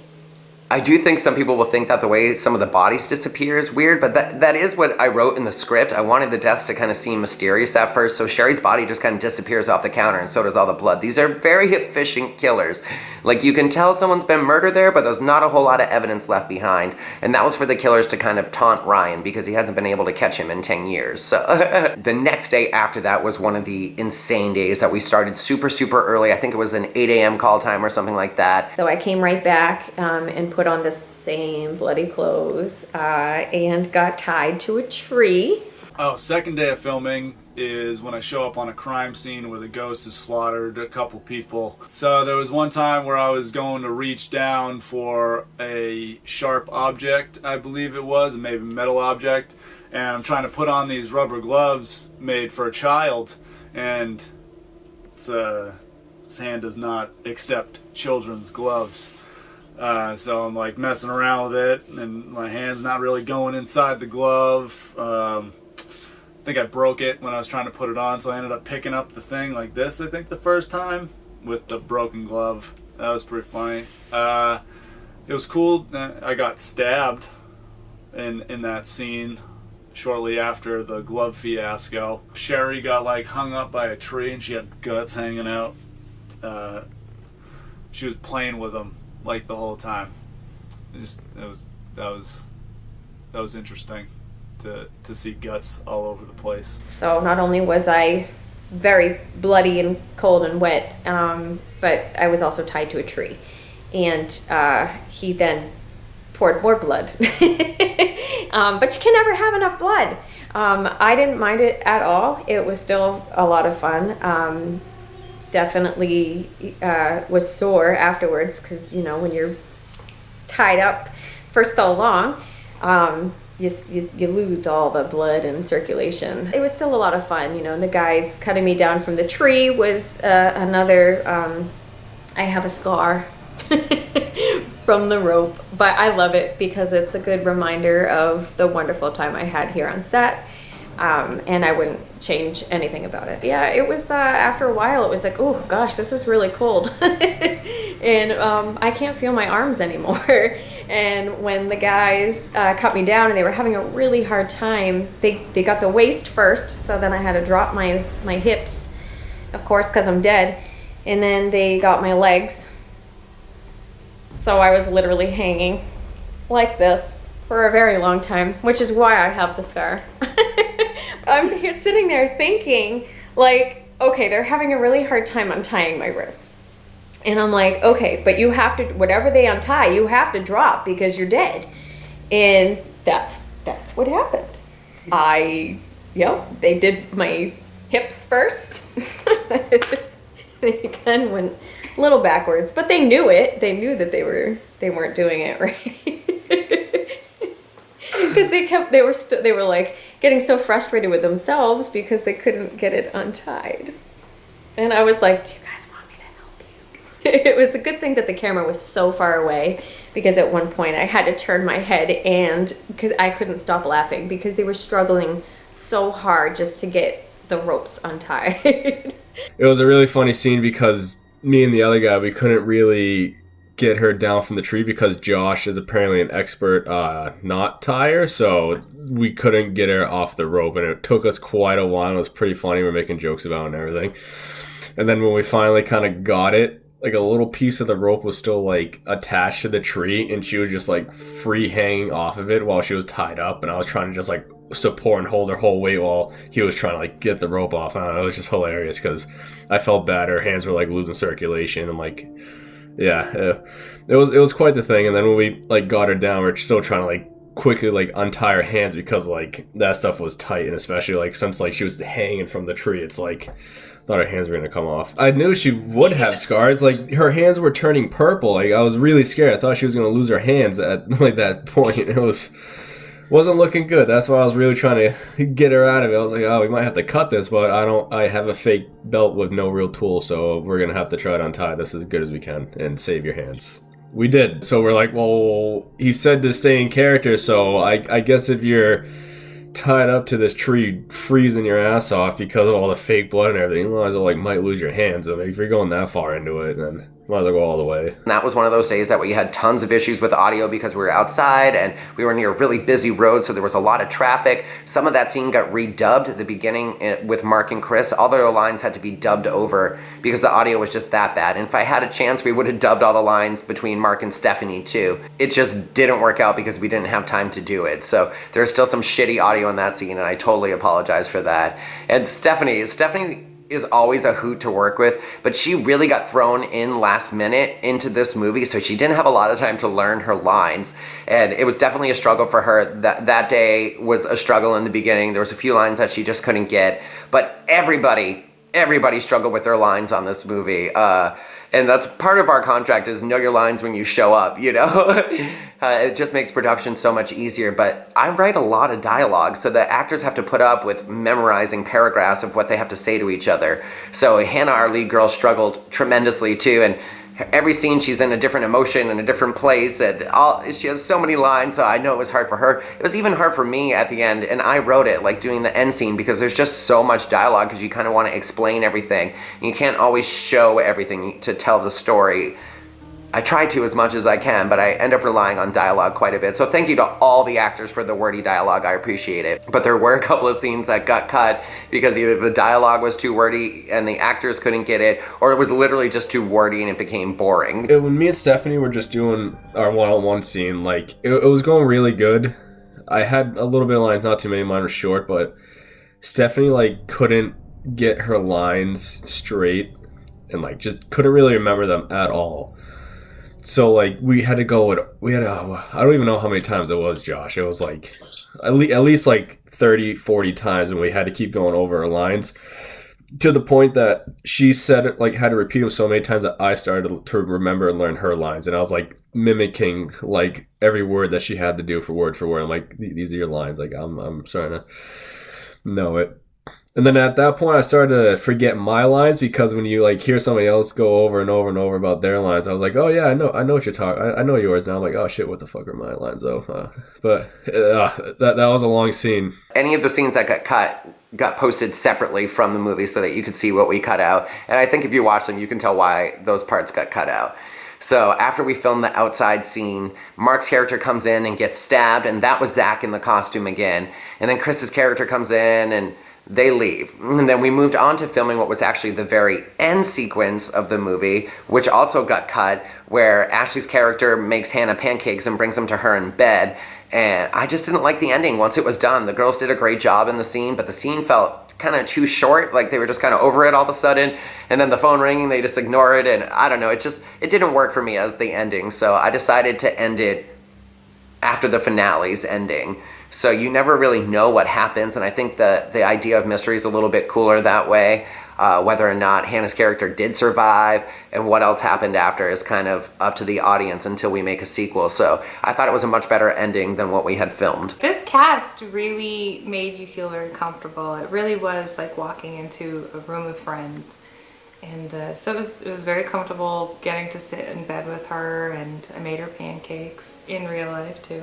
She really threw herself in as much as humanly possible, especially for not really knowing how to portray the person she was portraying. She still went for it 100%. Mark and Chris had the most limited schedules out of anybody, so all of their scenes really were slammed back to back. So as that day continued, we went and filmed their 2 scenes that take place in the kitchen of their character's house, and then their scenes involving Stephanie, which is actually all in one house. Stephanie's house and Mark and Chris's house in the movie are actually one house, and we just used different areas of it and different exteriors to make them look like different houses. But it was all at my cousin's house, and that was really a fun day of filming too. Everyone was a little more prepared that day, so it was really fun. We did still have some kerfluffles with lines and stuff like that, but this is all after we had already filmed this huge opening sequence outside, and then the end sequence, and now we're spending the day and the evening filming the rest of this stuff too. So that was a very, very challenging weekend of filming. I think the best part about filming for me was actually to be able to do a whole movie with my little brother, with him being a lead character. That was pretty cool. He evolved pretty well throughout the film as an actor, so that was fun to watch. Well, because me and Mark are actually brothers, like, we're 10 years apart. We're really close, so, like, anytime we work together on any project, we always, like, really are connected and just like get like our filming sets like done fast. Like remember our lines quick. We like know how each of us like act, like how our emotions are and everything. So it was really good to really have a one-on-one scene with him, because all of our other ones were like more of like we had group projects, but this one was pretty. It was weird. Like I was like the really nice, sweet person in the beginning, and the next scene, like the night scene, I had to get like pretty crazy and like angry, and like that's the way you guys are telling me to be. And like I was flip. Like when I get mad, I flick my like underwear, like my pants, like seams, and like snap it against me. And like I was doing it while you're filming. You like had to stop me, and be like, Chris, you can't. We can hear the snap. You can't snap while we're filming. I was like, oh shit, sorry. You told me to get. You told me to get in the mood, and that's me getting in the mood. That's what I was doing. But that was pretty funny. It was kind of funny trying to like cook in a pan with absolutely nothing in the pan. You're just like, oh, I just think you're cooking food. I'm like, yeah. So I obviously knew I was getting killed off, so wanted to give it more of my all, and having my brother in the film, I think really pushed that narrative for myself at least. So I think Josh and I really worked together on some of the scenes I had with my brother and myself to really try to get him to another level of like emotion in certain scenes. It definitely played out well in almost every scene that he was in. I thought he did a really good job, but we put a lot more work into character development for these two characters, and Kevin's character, or my brother's Chris's character's name is Kevin, for this one. And then the sequences after that were kind of all over the place and sporadic, aside from the motel filming. The motel filming was another one that was just 2 days back to back, and it was riddled with mistakes and behind the scenes drama that didn't involve any of the actors. Like we had originally booked a different motel that looked more like the Bates Motel, and it was really creepy, and we were excited to use it. It was much more rundown and ghetto, like the script refers to it being. So it was really sad that we didn't get to use it, but the owners of it were just awful. Like we couldn't work with them at all, and they weren't gonna allow all the cast in the rooms, and everyone had to show IDs, and it was just this long, nutty thing. So we gave up, and we actually ended up filming at a Super 8, and the Super 8 is usually pretty ghetto, but they had redecorated, so we ended up with this beautiful room. The only thing weird about it was it didn't have a closet, so we all kind of had to store our stuff in the shower to keep it out of the shot. It was really, really odd. As far as filming went, we had to rent a hotel space, so we wanted to make sure that we nailed it, got it done. We had a couple days to do this, as well as, you know, I had to take time off of work, and due to COVID and everything, everyone needs every bit of money they can get. So I was like, we got to get this done in this week. Even with all the filming and stuff, we never had any COVID scares amongst us. Like everybody was fine. We were very safe about filming, you know, being like masked up in the hallways, in the elevator. When we were in the room, we were fine with each other. We had all like, you know, made sure everybody was like good and everything. And just, you know, make sure you wash your hands and all that good stuff, and no issues. This is probably one of Josh's most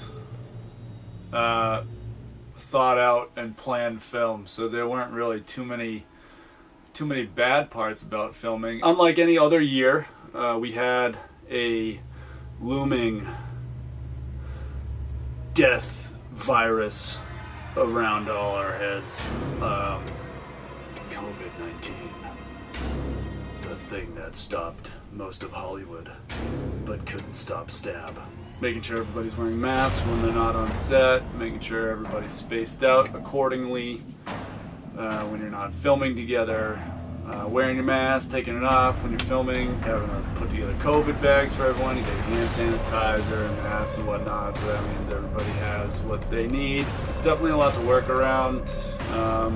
Keeping people safe is the #1 priority, and I mean, hopefully these vaccines can go out and numbers drop soon, so go back to normal, man. That'd be nice.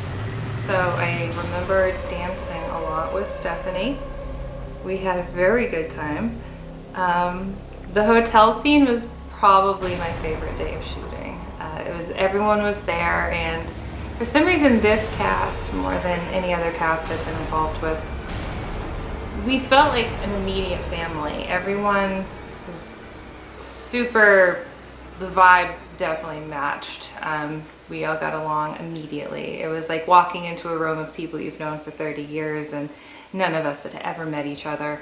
So it was very nice to see that in a cast. We're dealing with people who all work full-time jobs and have lives and kids and other projects that they're working on. So everything had to be done in like a 5-week window of weekends.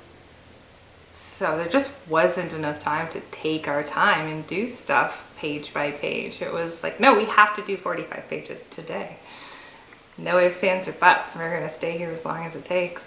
A lot of the people there are actual actors that are doing things and creating things, and like there's a couple of us who really haven't done this before, and yeah, it's the people that we couldn't get our lines out or just fumbling over things and not knowing how to be like, do I just do it again or do I wait for another action? And you can tell like the people who are seasoned in this are like, just spit it out. Very nice about it, but you could see a couple eyes rolling. Mark specifically. Stephanie was the only one I had met from Step 5, and she initially didn't remember me until I was like, I was the fortune teller. She's like, what? Immediately she's like, oh my God, great. Oh, it's so good to see you. She's the life of the party, even when there is no party. She's the life of it. Which is so different, because I remember filming my interview for Step 5 and saying that I felt like she was that cool girl from high school that would never have let me sit at the table with her. And it was like, oh no, the cool girl absolutely would have let me sit with her. She's a cool girl, but very kind to everyone else. When me and Steph were gonna do our entire hallway scene with our boobs, and we didn't end up shooting it, but we had rehearsed this whole scene of just our boobs talking to each other. Stephanie's a hoot. Hannah's super nice. I'd like to work with Mark again, but who knows? He seemed fun.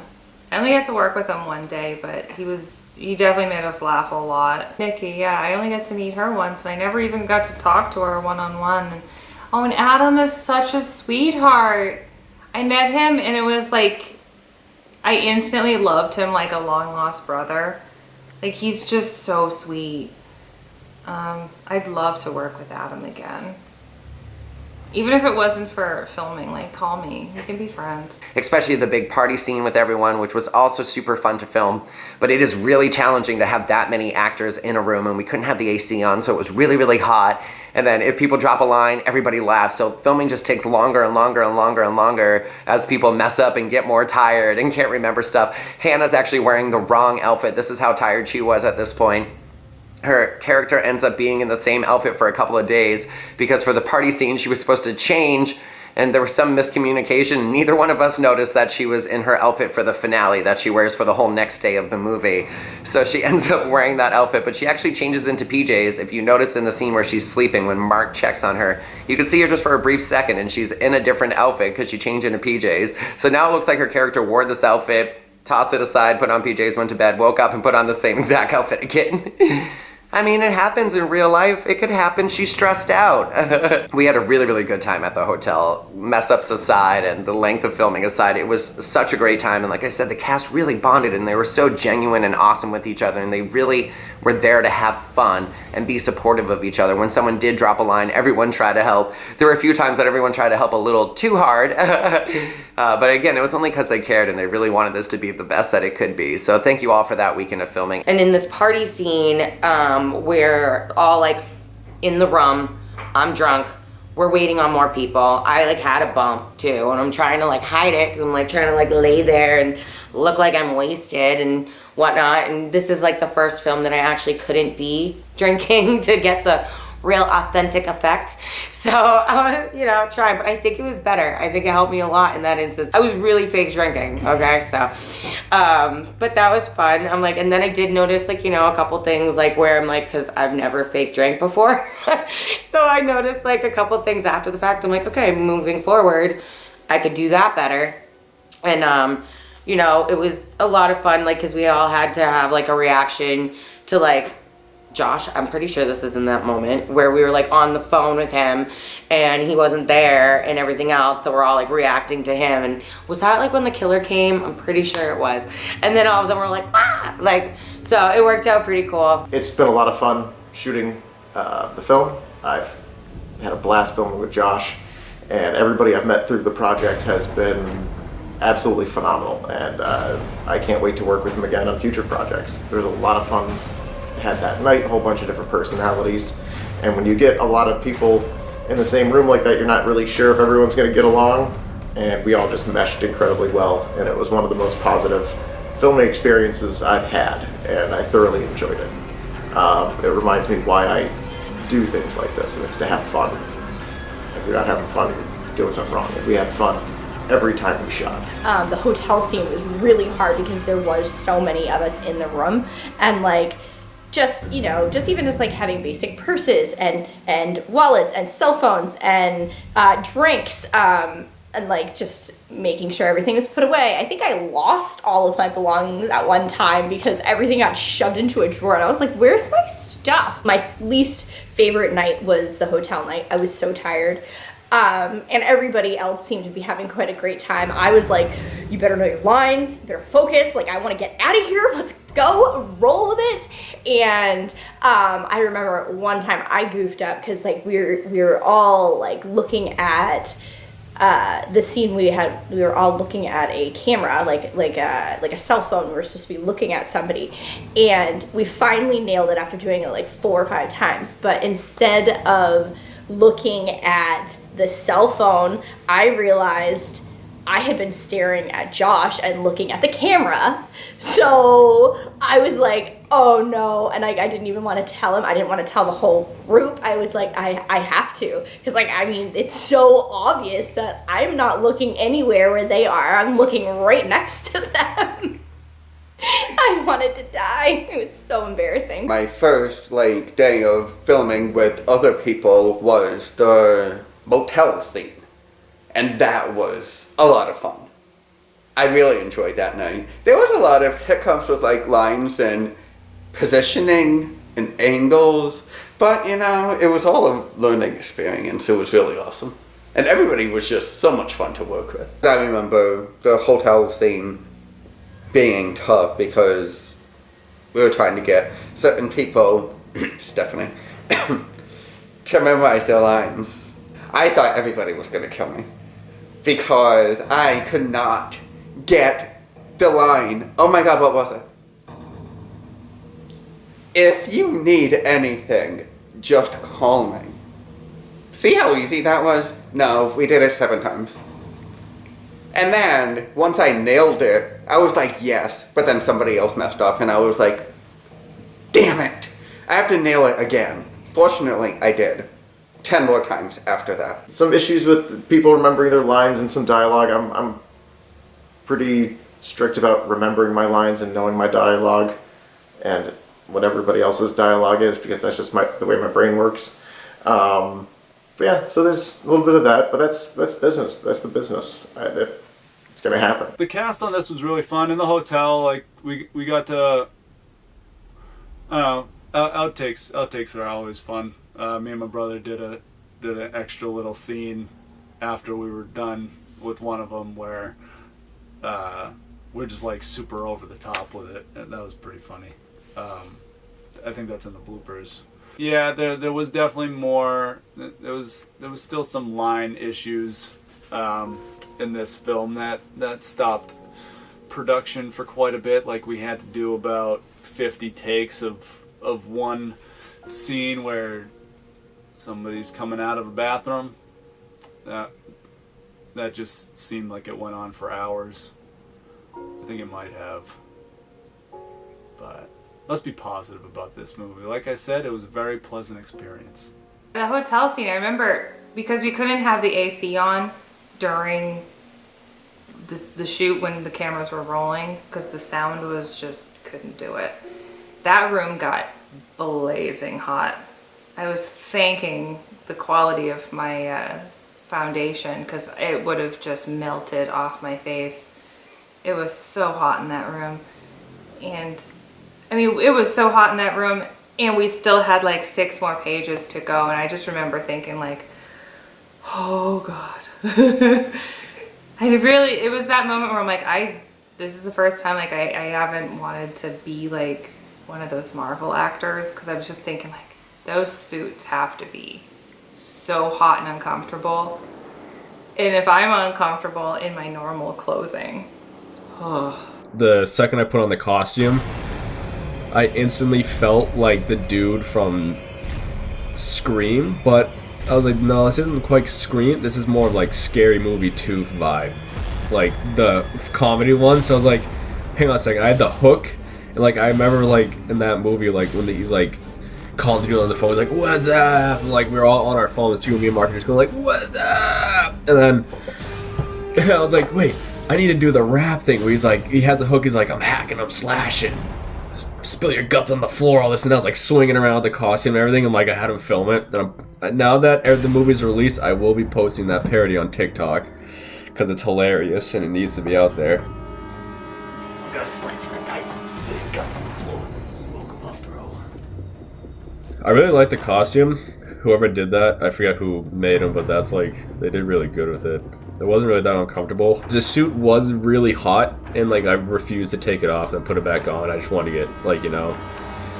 So like I was sweating like the whole time, and actually getting punched in the face and everything. It was a bit, and it was like a really late night too. You had us coming at like 7 or something, like for like the late night shoot. So yeah, that was probably the least favorite day. Because, you know, going home with the fat, bloody lip and everything wasn't the best feeling after wrapping up a movie, but it was funny. It's all worth it in the end. And then we also couldn't get the room number that we wanted, 237, which is an homage to The Shining. Same with the name of the hotel, the Overlook Motel, the Overlook Hotel from The Shining. Room 237 was where all the bad stuff happened. We stuck with it in the script, but we never could show the actual door number because we were actually on the 3rd floor, and I think we were in room like 318 or something like that. So it's supposed to be room 237 the whole time, but if you look at all the other doors, we're clearly on the 3rd floor with a whole bunch of other 316, 320. But like I said, that filming was just another non-stop weekend from morning till night. We had to bust out every single scene that Nikki had as Cordelia. So we started with scenes involving other people, like her scene with Hannah's arrival. They had a couple of days that the scenes took place over at the hotel. So they were really filmed out of order. Anything that was filmed during the day was kind of spread out over the 2 days, and then the night scenes were like jammed together to make sure that we got those done, still out of sequence. So when I first arrived on the first day, I just went in there and we did the phone call between me and Hannah. You know, Hannah's just talking to a screen and I'm just kind of talking to a screen, and there's nothing, like there's no actual thing going on. Then we went forward because Hannah arrived and we were doing one of our scenes where she had just arrived actually in the movie to the hotel room, and I'm in the shower and everything, and then she's freaking out because she gets a phone call from the ghost, and I'm trying to calm her down.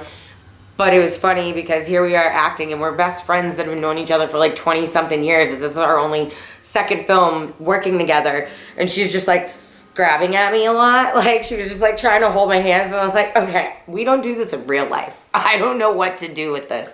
So I'm just trying to like it's okay, like calm down, hey girl, like, you know. But it was just one of those moments where I was just like, so after we had wrapped that up, that was all great and everything. Plus Josh had to be like, okay, so let's take your shower scene and like not show your boobs. And so I was like, you know, it's okay if I'm topless in front of Josh. He's very professional and we're in there. And plus it's not like it's doing anything for him.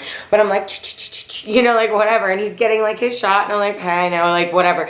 Coming on out and like got my towel on. That was good. I'm like, I also had spun it to my boyfriend like after the fact. Like, so there's a shower scene, but I'm not naked. It appears to be, but I'm not. That went fine as well. And Nikki freaking killed it.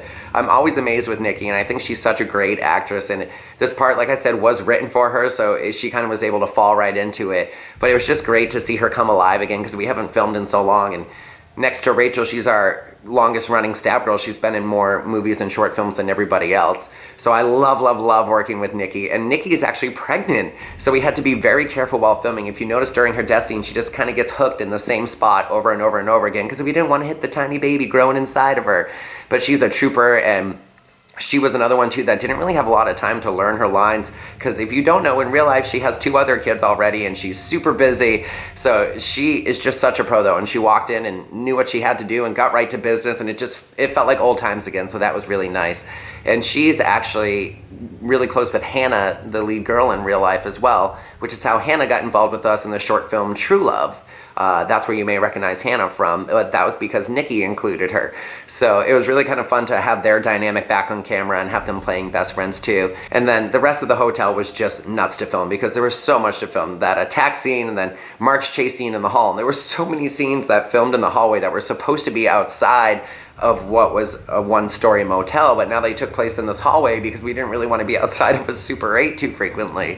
So it was a challenge, I won't lie, but it was one of those things that we just adapted to and then ran with it. I think this was the second day of filming that we were doing the wake up time or whatever, where Claire wakes up and she's freaking out because she sees like writing on the glass, and supposedly this police officer's been outside our room all night, like, you know, making sure we're okay, and I've been passed out drunk like the night before.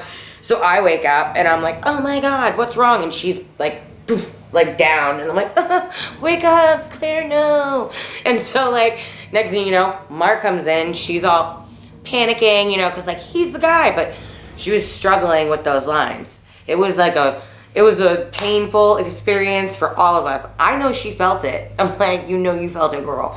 I'm like, so it was that moment where we were all kind of like, all right. And Josh is like, this is what we do. like Van Damme, like everybody, right now, focus. And he's just like this. And then he like even shortened it up because it was like the way the words were going, like bop, bop, bop, was just not working. So he's like, fine, just do this, like this will work, you know. She's like, you know, this is what you gotta do at times, a little improv, and that always happens. So we managed to like finally get that done, and she like rolled on out of there with her little like suitcase, like, I'm done, I need to leave you guys. She goes, and you know, whatever, and we're like, oh no, we said we protect her. Well, now she disappears, so me and him are searching for her. And our next scene, well, my next scene would be also with him, and we're in the hotel room, and we're like using our phones, and he's calling people, and I'm calling people, and I get a hold of somebody, and he's like, Trevor, right? Trevor, and she's at Trevor's house, and I'm like, okay, all right, at least she's safe, she's there, whatever.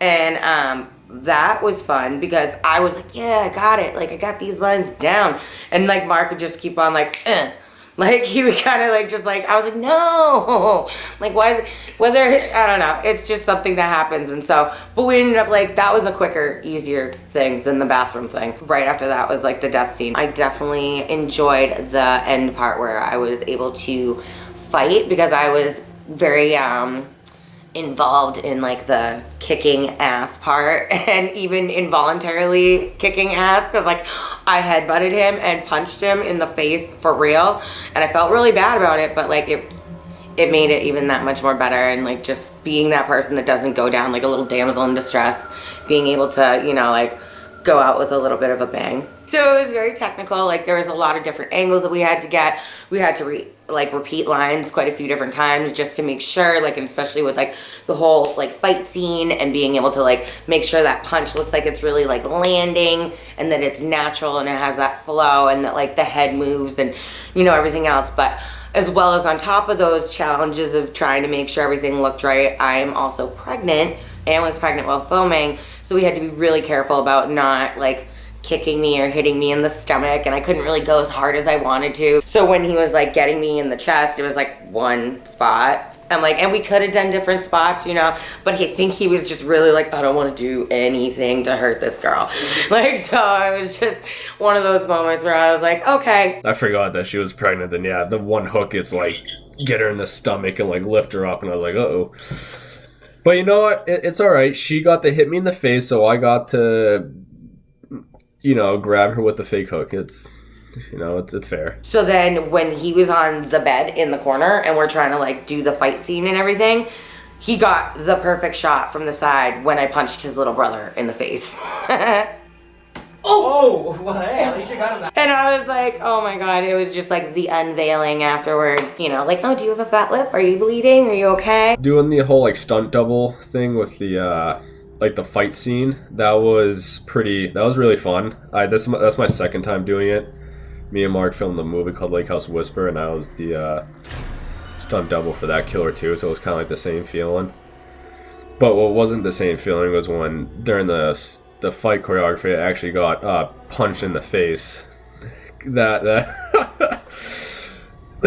before, she was like, we practiced it at least like a dozen times, and then the first actual like reeling, like the first, like we like go, she literally just missed with the left hook, and then the right hook, she just clocked me right in like the lip, and I was like, oh, okay. And I was like, but I went with it. I moved, and I came back, and I was like, all right, let's keep going. Then everyone's backed up, and everyone's like, oh my god, what? I'm like, why would you stop? You just punched me in the face. If you're gonna commit and hit me in the face, and we have to keep it going. That's the best part. Thankfully, Josh, you did add that into the movie, because that was a clean punch. I'll tell you that. My whole like lip got like cut up, and I was like bleeding in the mask, but I was like, no, we're just gonna finish the scene, and then I can take off the mask and you can see what the damage is. Like that whole week I had a huge fat lip too, and I was like, oh great, it's a good thing the production's over, or else I'll be walking in the movie like She also actually headbutted me too. She didn't just punch me, because after that there's another scene where she like headbutts me, and like the first take on that too, she actually headbutted me, which it wasn't as bad as the punch, but... And I'll have you know, I took that punch like a champ. There's nothing. Everyone's like, oh, she's strong. She could really put it in. I was like, well, she didn't take down the killer. I was still walking away after that. But then the headbutt was a little... I think she wanted to do it on purpose. Well, the best part of filming is always hanging out with Josh. Like, I love it. It's so much fun. And the blood's always my favorite. Like the fighting, like the bloody death scene, that's like the highlight of it for me. Like everything else is great. Of course, you need the story, you need the background, you need the plot line, like all that. But like when I get to like get in there and get bloody and whoop some ass, that's where I thrive. So then we also had a full weekend just devoted to filming the ending of the movie. That was one of the only really big sequences that got kind of spread out over time, so that we would have a little bit longer to shoot stuff. So it was 2 nights of filming for the end sequence, and the first night we filmed all the way up until Mark and Chris's character die. Like I said, they live really far away, so we try to squeeze their production in as much as we can. So we started as soon as the sun went down and filmed into the wee hours of the night to make sure we got all the shots we needed up until them dying. And then the next night they didn't have to be there. Based on their availability, they couldn't, so we spread out the second night of shooting to start with like mine and Hannah's fight sequence, and then it goes all the way through Ashley and Stephanie coming in, and all the way to the end of the movie. So those were actually shot over 2 nights, so that was really, really cool. I really loved like doing blocking. I thought it was fun. You know, I'm dramatic in my own way all the time anyways, for parts of it was fun to like just try to like be over the top, and the blocking, there was some fun blocking, getting to like, you know, like do like fake fighting and fake you know, like murder scenes, and getting covered in blood was not as fun as I thought it would be. Definitely not.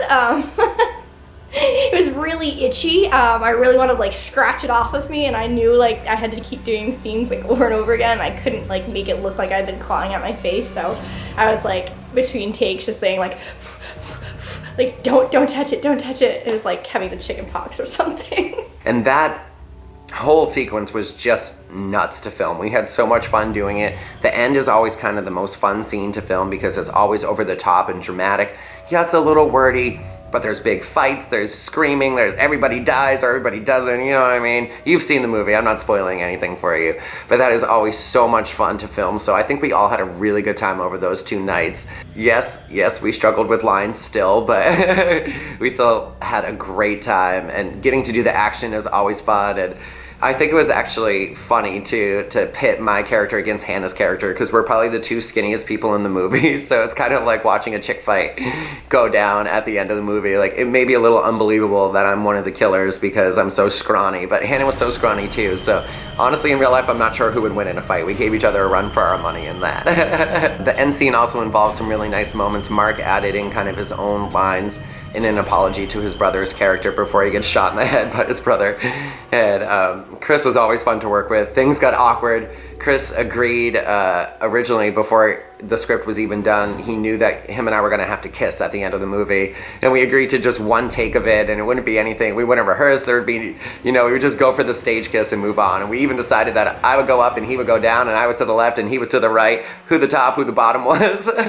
We kind of figured that all out ahead of time just to make it easy for one take, but we had to do a couple of takes because we couldn't even connect with each other's faces without laughing, because it was just such a goofy moment, because he's very straight in real life and I'm very not. So it was probably more fun for me than him, but I think I enjoyed watching how stressed out he was the most out of all of it. Ending scene was definitely the scariest part of the horror movie because of the kiss. That was definitely not my favorite thing I wanted to do and was quite ready for. But we did it. I puckered up, like really like puckered. Like you can hear, like if you watch the blooper reel after it happened, you can just Josh even mentioned, like, you can see the terror in my eyes. Kissing another a male is not my forte. So the whole time I was not really looking forward to it, but we got it done for the movie. That's all that matters. I'm just starting out in the acting industry, and I'm only in like 5 total films as support and extra work. So this was, I was like, if you say no to a bunch of things now this early on, then you probably won't get anything in the future. Just had to do it for the film, and I think it turned out pretty well. We were doing the final death scenes of everyone where everybody dies and whatnot. And my brother, Kevin Kincaid, reveals that he is also a bad guy, and he likes men. And Josh ended up having to him and my brother had to do their smooch scene, and there's a reaction where they pull apart, and I go, "What the fuck?" I think, to be honest with you, it's a pretty real reaction from me to see my little brother kiss a man. Not that it's a bad thing or anything. It's just he has a girlfriend. Yeah. Anyway, the what the fuck was pretty real. It was funny though. It was funny. I think everybody got a kick out of it because I kind of just kept saying what the fuck the whole night when anybody would do something. For the whole week actually, he just kept looking at me, just like, what the fuck? And I'm like, dude, it's like, shut up.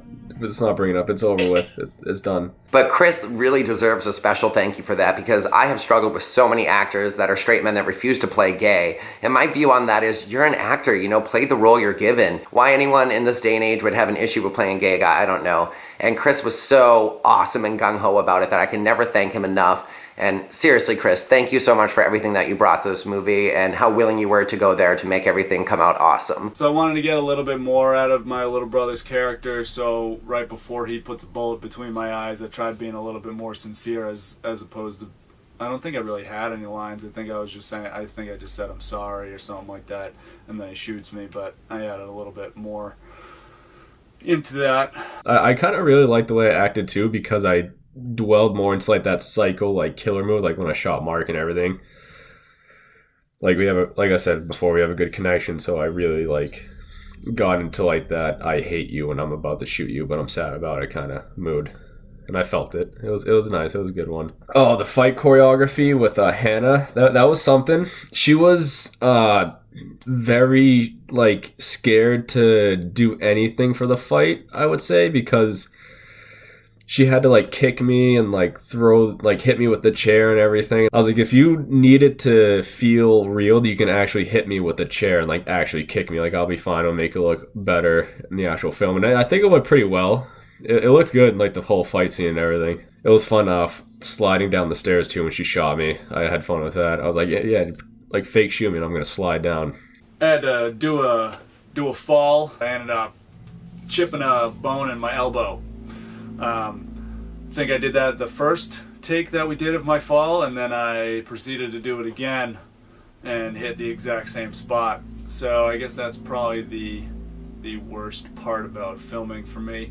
So the killer's motives in the movie were actually based on something that happened to a couple of us from the cast in real life. It was based on my experience when I was writing it. But then as I kind of told the cast about it, that I had an ex that died from a heroin overdose, some of them had the same thing that had happened to them, or they had lost friends or family members or loved ones to the opioid crisis. So that was something that I really felt the need to address, and something that really affected my life heavily during our little pause between making movies. And that's one of the main reasons I wasn't making movies, was because I was so upset over this loss. So to me, that was a really big part of the movie, and that's why Derek, the drug dealer, gets killed, and his filming was just a completely side thing, was a separate night from everything else, and it was an important addition to the script to show kind of early on what the killer's motive really was, to rid the world of the drug dealers and the drugs. So it also launches the debate of who was really the bad guy and who was really the good guy. I am the hero. I saved the day.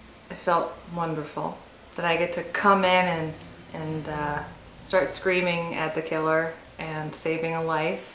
I played a nurse, so it's not that far off from my regular life. I am in the medical field, not that high of a degree, but I get to bust down some doors and save some lives. Save the whole day. And then and Stephanie, she's in on that too.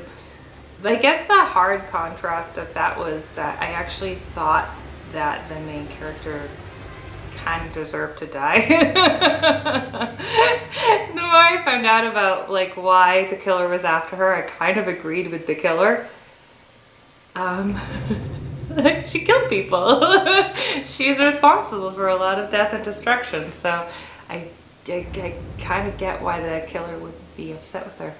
I mean, I guess she was scared, but you don't do something that kills people in order to feel better. She's super selfish, and I too would be very upset if someone caused a loved one to die and didn't have any remorse or didn't even know that they did that. How do you do something like sell a bunch of drugs and then never even notice the headlines of, oh, rash of deaths in an entire city? It's rude. The ending of the movie is actually interesting to watch too, because a lot of people have figured out, including some of the actors, that there really is the debate if Chris and I are the bad guys or if Claire's the bad guy. And Ashley even said that to her on set when we were filming the end scene. She came in and she goes, I think your character deserved to die. She wasn't a good person, She didn't take responsibility for any of her actions, and she sold her mother's drug stash to move out of town. Who knows how many other countless people died because she sold those drugs just to improve her own life. And I think that actually hit Hannah kind of hard, because when Ashley said that to her, she was kind of like, oh, what? But it's true. There is this, what is good and what is evil in this movie. And even the lighting in the end scene kind of represents that there's evil and good in all of us, just like the lighting right now. Half of me is blue, half of me is red. You can only be so good or so evil, and then you hear the reasoning behind it, and you can kind of understand anyone's perspective. Not that I'm defending any serial killers in the world or anything like that, but there's good and evil in everyone, and it's kind of up for the audience to decide who really was the bad guy in this movie. Was it the main girl? Was the main girl the bad guy? Or was it the people that were killing everyone? But the main girl's responsible for people getting killed by selling them drugs, and she's also responsible for the death of one of the killer's boyfriends, where her mother was. So it is kind of this great debate that was kind of fun to play with. And I don't think the actors really caught on to that while we were doing it either, so it's kind of a fun surprise when they watch the scenes. They're like, oh, I get it now. I remember my first day of filming, and we went at it for a while, and it wasn't filmed in sequence, so it was definitely one of the harder scenes and the more emotional scenes. And just for me to continue to be overly exerting energy and just being just really full of emotion and trying to be sad and traumatized and just trying to act that role is actually quite exhausting.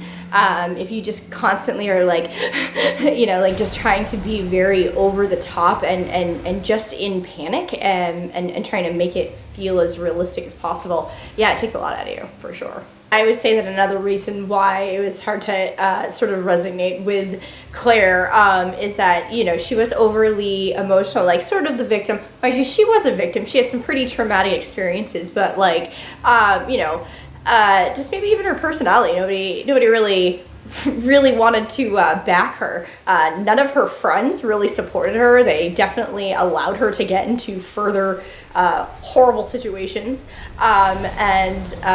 You know, she plays the victim, but she had some things coming. Given what she did in her own past, you know, she definitely let the trauma define her. I do make it out at the end. I was saved. For a sequel, I don't know if I could pull that off. It was so much fun being part of this project. I loved it so much. It was a learning experience for sure. It's a commitment, and took more out of me than I realized. I would love to come back and work with Josh again at any time. I just don't think I could ever put in the commitment that I had to for Claire. And I probably should have committed even more, but I did the best I could. Throwing the gun. Again, this was like, I think like the third weekend, something like that. I was so tired, and like, he's just like, throw the gun at me. And like, fine. I was just like over it. And the more you do it, the worse your aim gets, for sure. I think like I hit his refrigerator, knocked over like a candle, like it didn't start fire, but it was knocking stuff over left and right. Poor Chris got his ass beat. He did. I threw it out. I mean, I kept trying, and I probably would have been better if Mark hadn't been like, don't hurt my brother or I'll kill you. And I was like, oh my God. So like, then I was like, and then Chris is like, you can't like cringe before you do it. I'm like, I know, I don't actually want to hurt you. I think he could have taken it though. So after the end scene was done filming, we had a few more scenes left to film that actually went really quickly. We had the scenes at Adam's apartment to film with Hannah and Adam, and his kitty got a nice little cameo. And like I said, Rachel came to help out that weekend. That was a whole just one day of filming by itself, the stuff at Adam's house. Nothing else was involved that day. Definitely difficult not to film it in sequence. It was hard because like it was just jumping from like part to part, and we did this pretty quickly. It was pretty rapid, like almost like every weekend. And I would just call Josh like the night before and be like, what am I supposed to be wearing? Like, I can't even remember. Like, how upset am I today? How much stuff have I seen? Okay, all right, cool. So that was difficult. Sometimes it was difficult, like running lines with people, you know, in between takes, because they didn't have like the updated scripts, and so they would be like practicing off of old lines, and then we'd be like, no, strike it, that's not right. I'm usually pretty, I wouldn't say type A, but like I was definitely, after like the first day and I forgot my script that one time, like I knew exactly which one we were supposed to, and I would definitely get frustrated when I was like, why are you still reading off an old script? Like, we're like weeks into this, people, come on. I think it was probably just like the fourth weekend in a row where I was just like, oh my God, what did I sign up for? Again, it was always fun in the moment to do it, but just mustering it to be like, oh my God, I got one more weekend. By like the fourth, or I think it was like almost like 4 or 5 weekends in a row, I was maybe I had like 1 week off, but working like during the week, and then just like knowing that I was going to be doing that, or like Sunday nights when I'd already filmed, like after working all week, like Friday night and then Saturday night, and Josh would be like, see you tomorrow, and I'd be like, oh, I can't wait. We actually had like a lot of fun doing our scene, because during that week leading up to the weekend of filming, Hannah and I FaceTimed and went over the lines, and we got to like really vibe on the character level so that we could make it organic for the scene, and I feel like it really translated on film. My death scene was so much fun. I was so stoked about it. And the thing is, I have been a theater actor for a really long time.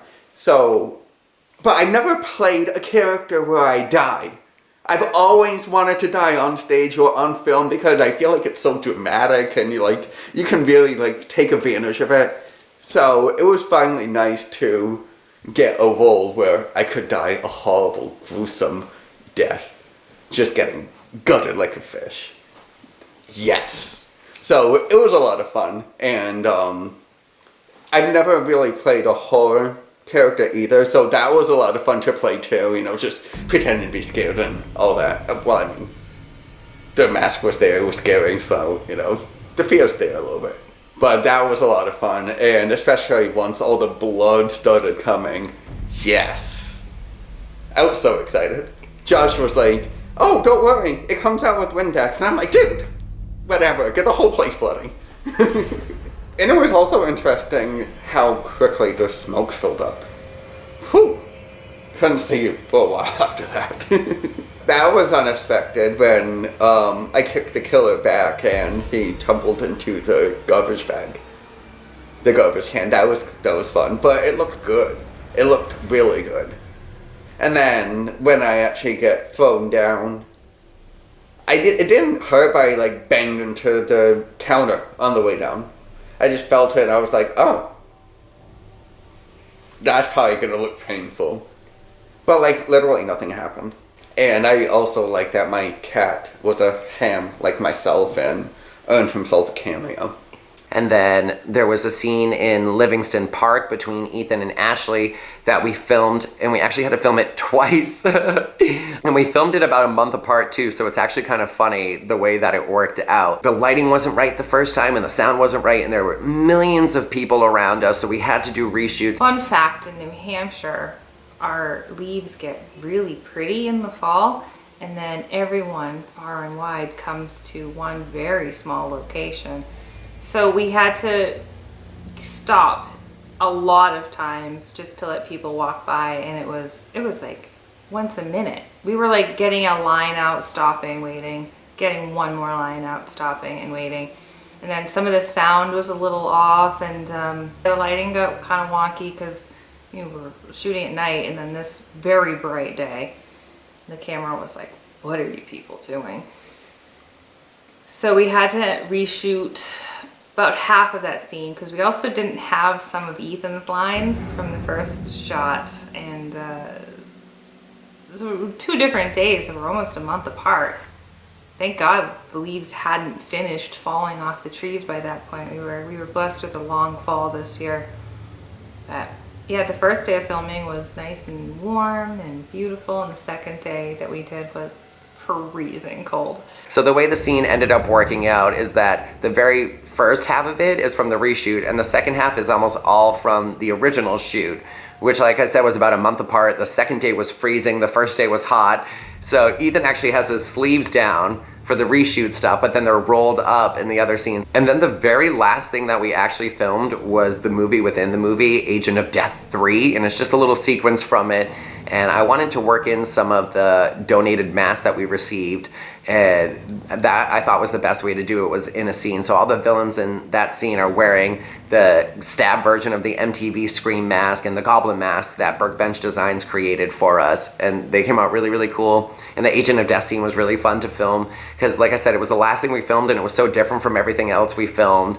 And Ethan finally got to play his character Jack Craven, which, yes, is a tribute to Wes Craven and the Jack Ryan movies, if you want to know where that name came from. We had a lot of fun filming the fight scene today for Agent of Death 3.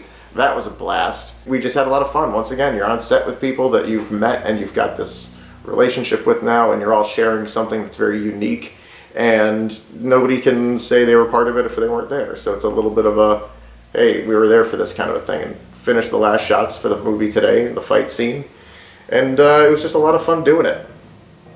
You know, it's not often that I get to kill people on screen. Normally I'm the guy getting killed. That happens to me a lot.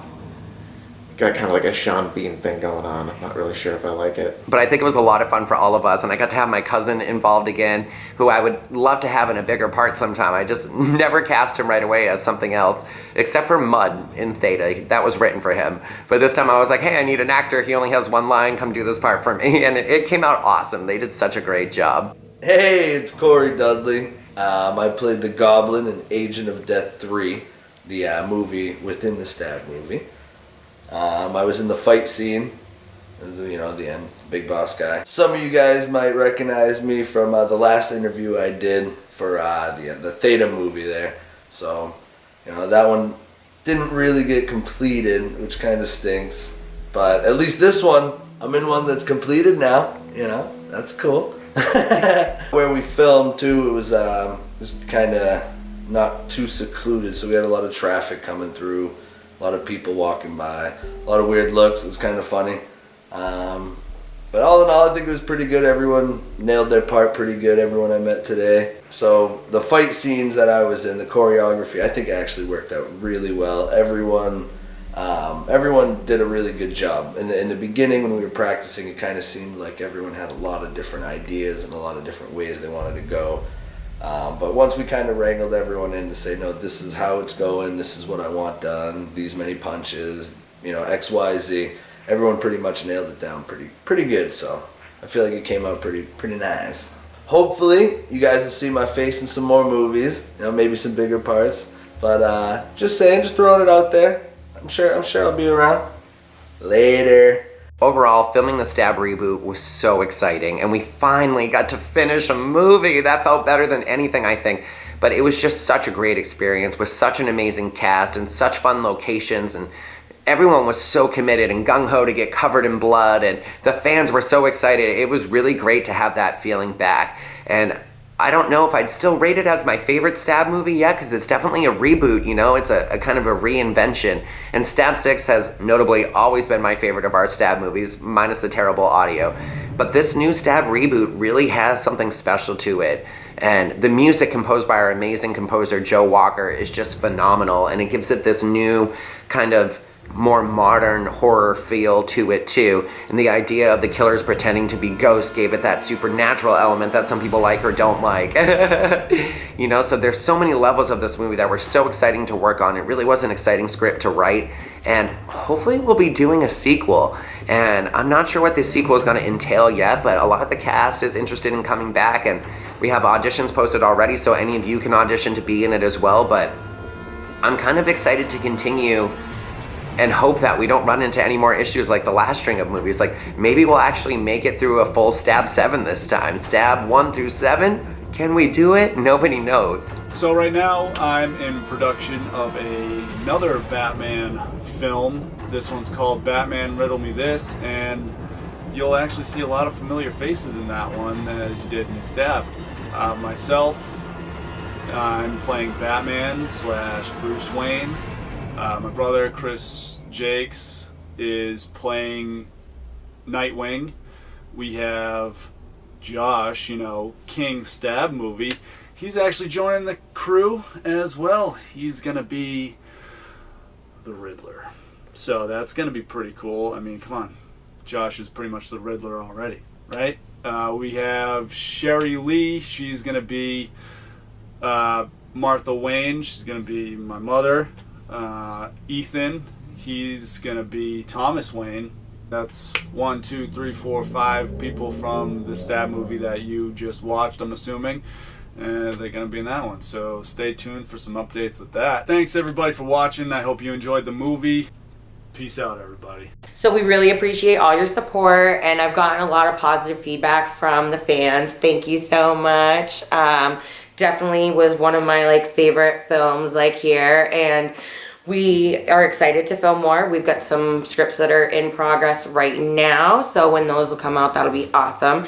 But definitely I look forward to doing it again. I don't see myself stopping in the foreseeable future at all. Actually, quite the contrary. My now almost 13-year-old daughter is desperate to be in one of these as well, so we're gonna have to figure that one out too and get her going on this. But She's looking at me, y'all. She's looking at me. Yes. Thank you so much for watching and your continued support, and I can't wait to get bloody for you again. If I came back for a sequel, first of all, I'd love to come back for a sequel just because it's a lot of fun. I'd kind of like to be a survivor. That'd be kind of cool. I don't know if I want to be a killer. Now I kind of want to. Thanks, everybody. I think I would want to probably play the killer, just because I feel like my first role is already kind of obviously I didn't really survive, but I think I want to dwell more into the killing aspect, because that was the funnest part, killing Mark. And yeah, killing Mark was the funnest part. That's enough. I mean, I really do like doing the fight choreography, so if I was to come back, it would definitely be a killer. like a mass killer where you won't know who I am because, you know, technically Kevin Kincaid is dead. Shot right between the eyes. Thank you guys so much for watching the movie. I really hope, you know, you enjoyed it. I hope I did a great job. I appreciate all the fans and thank you for all the support. I would definitely be open to coming back in a sequel. I want to do it all. I want to kill and I want to be a survivor. Can I do that? I don't know.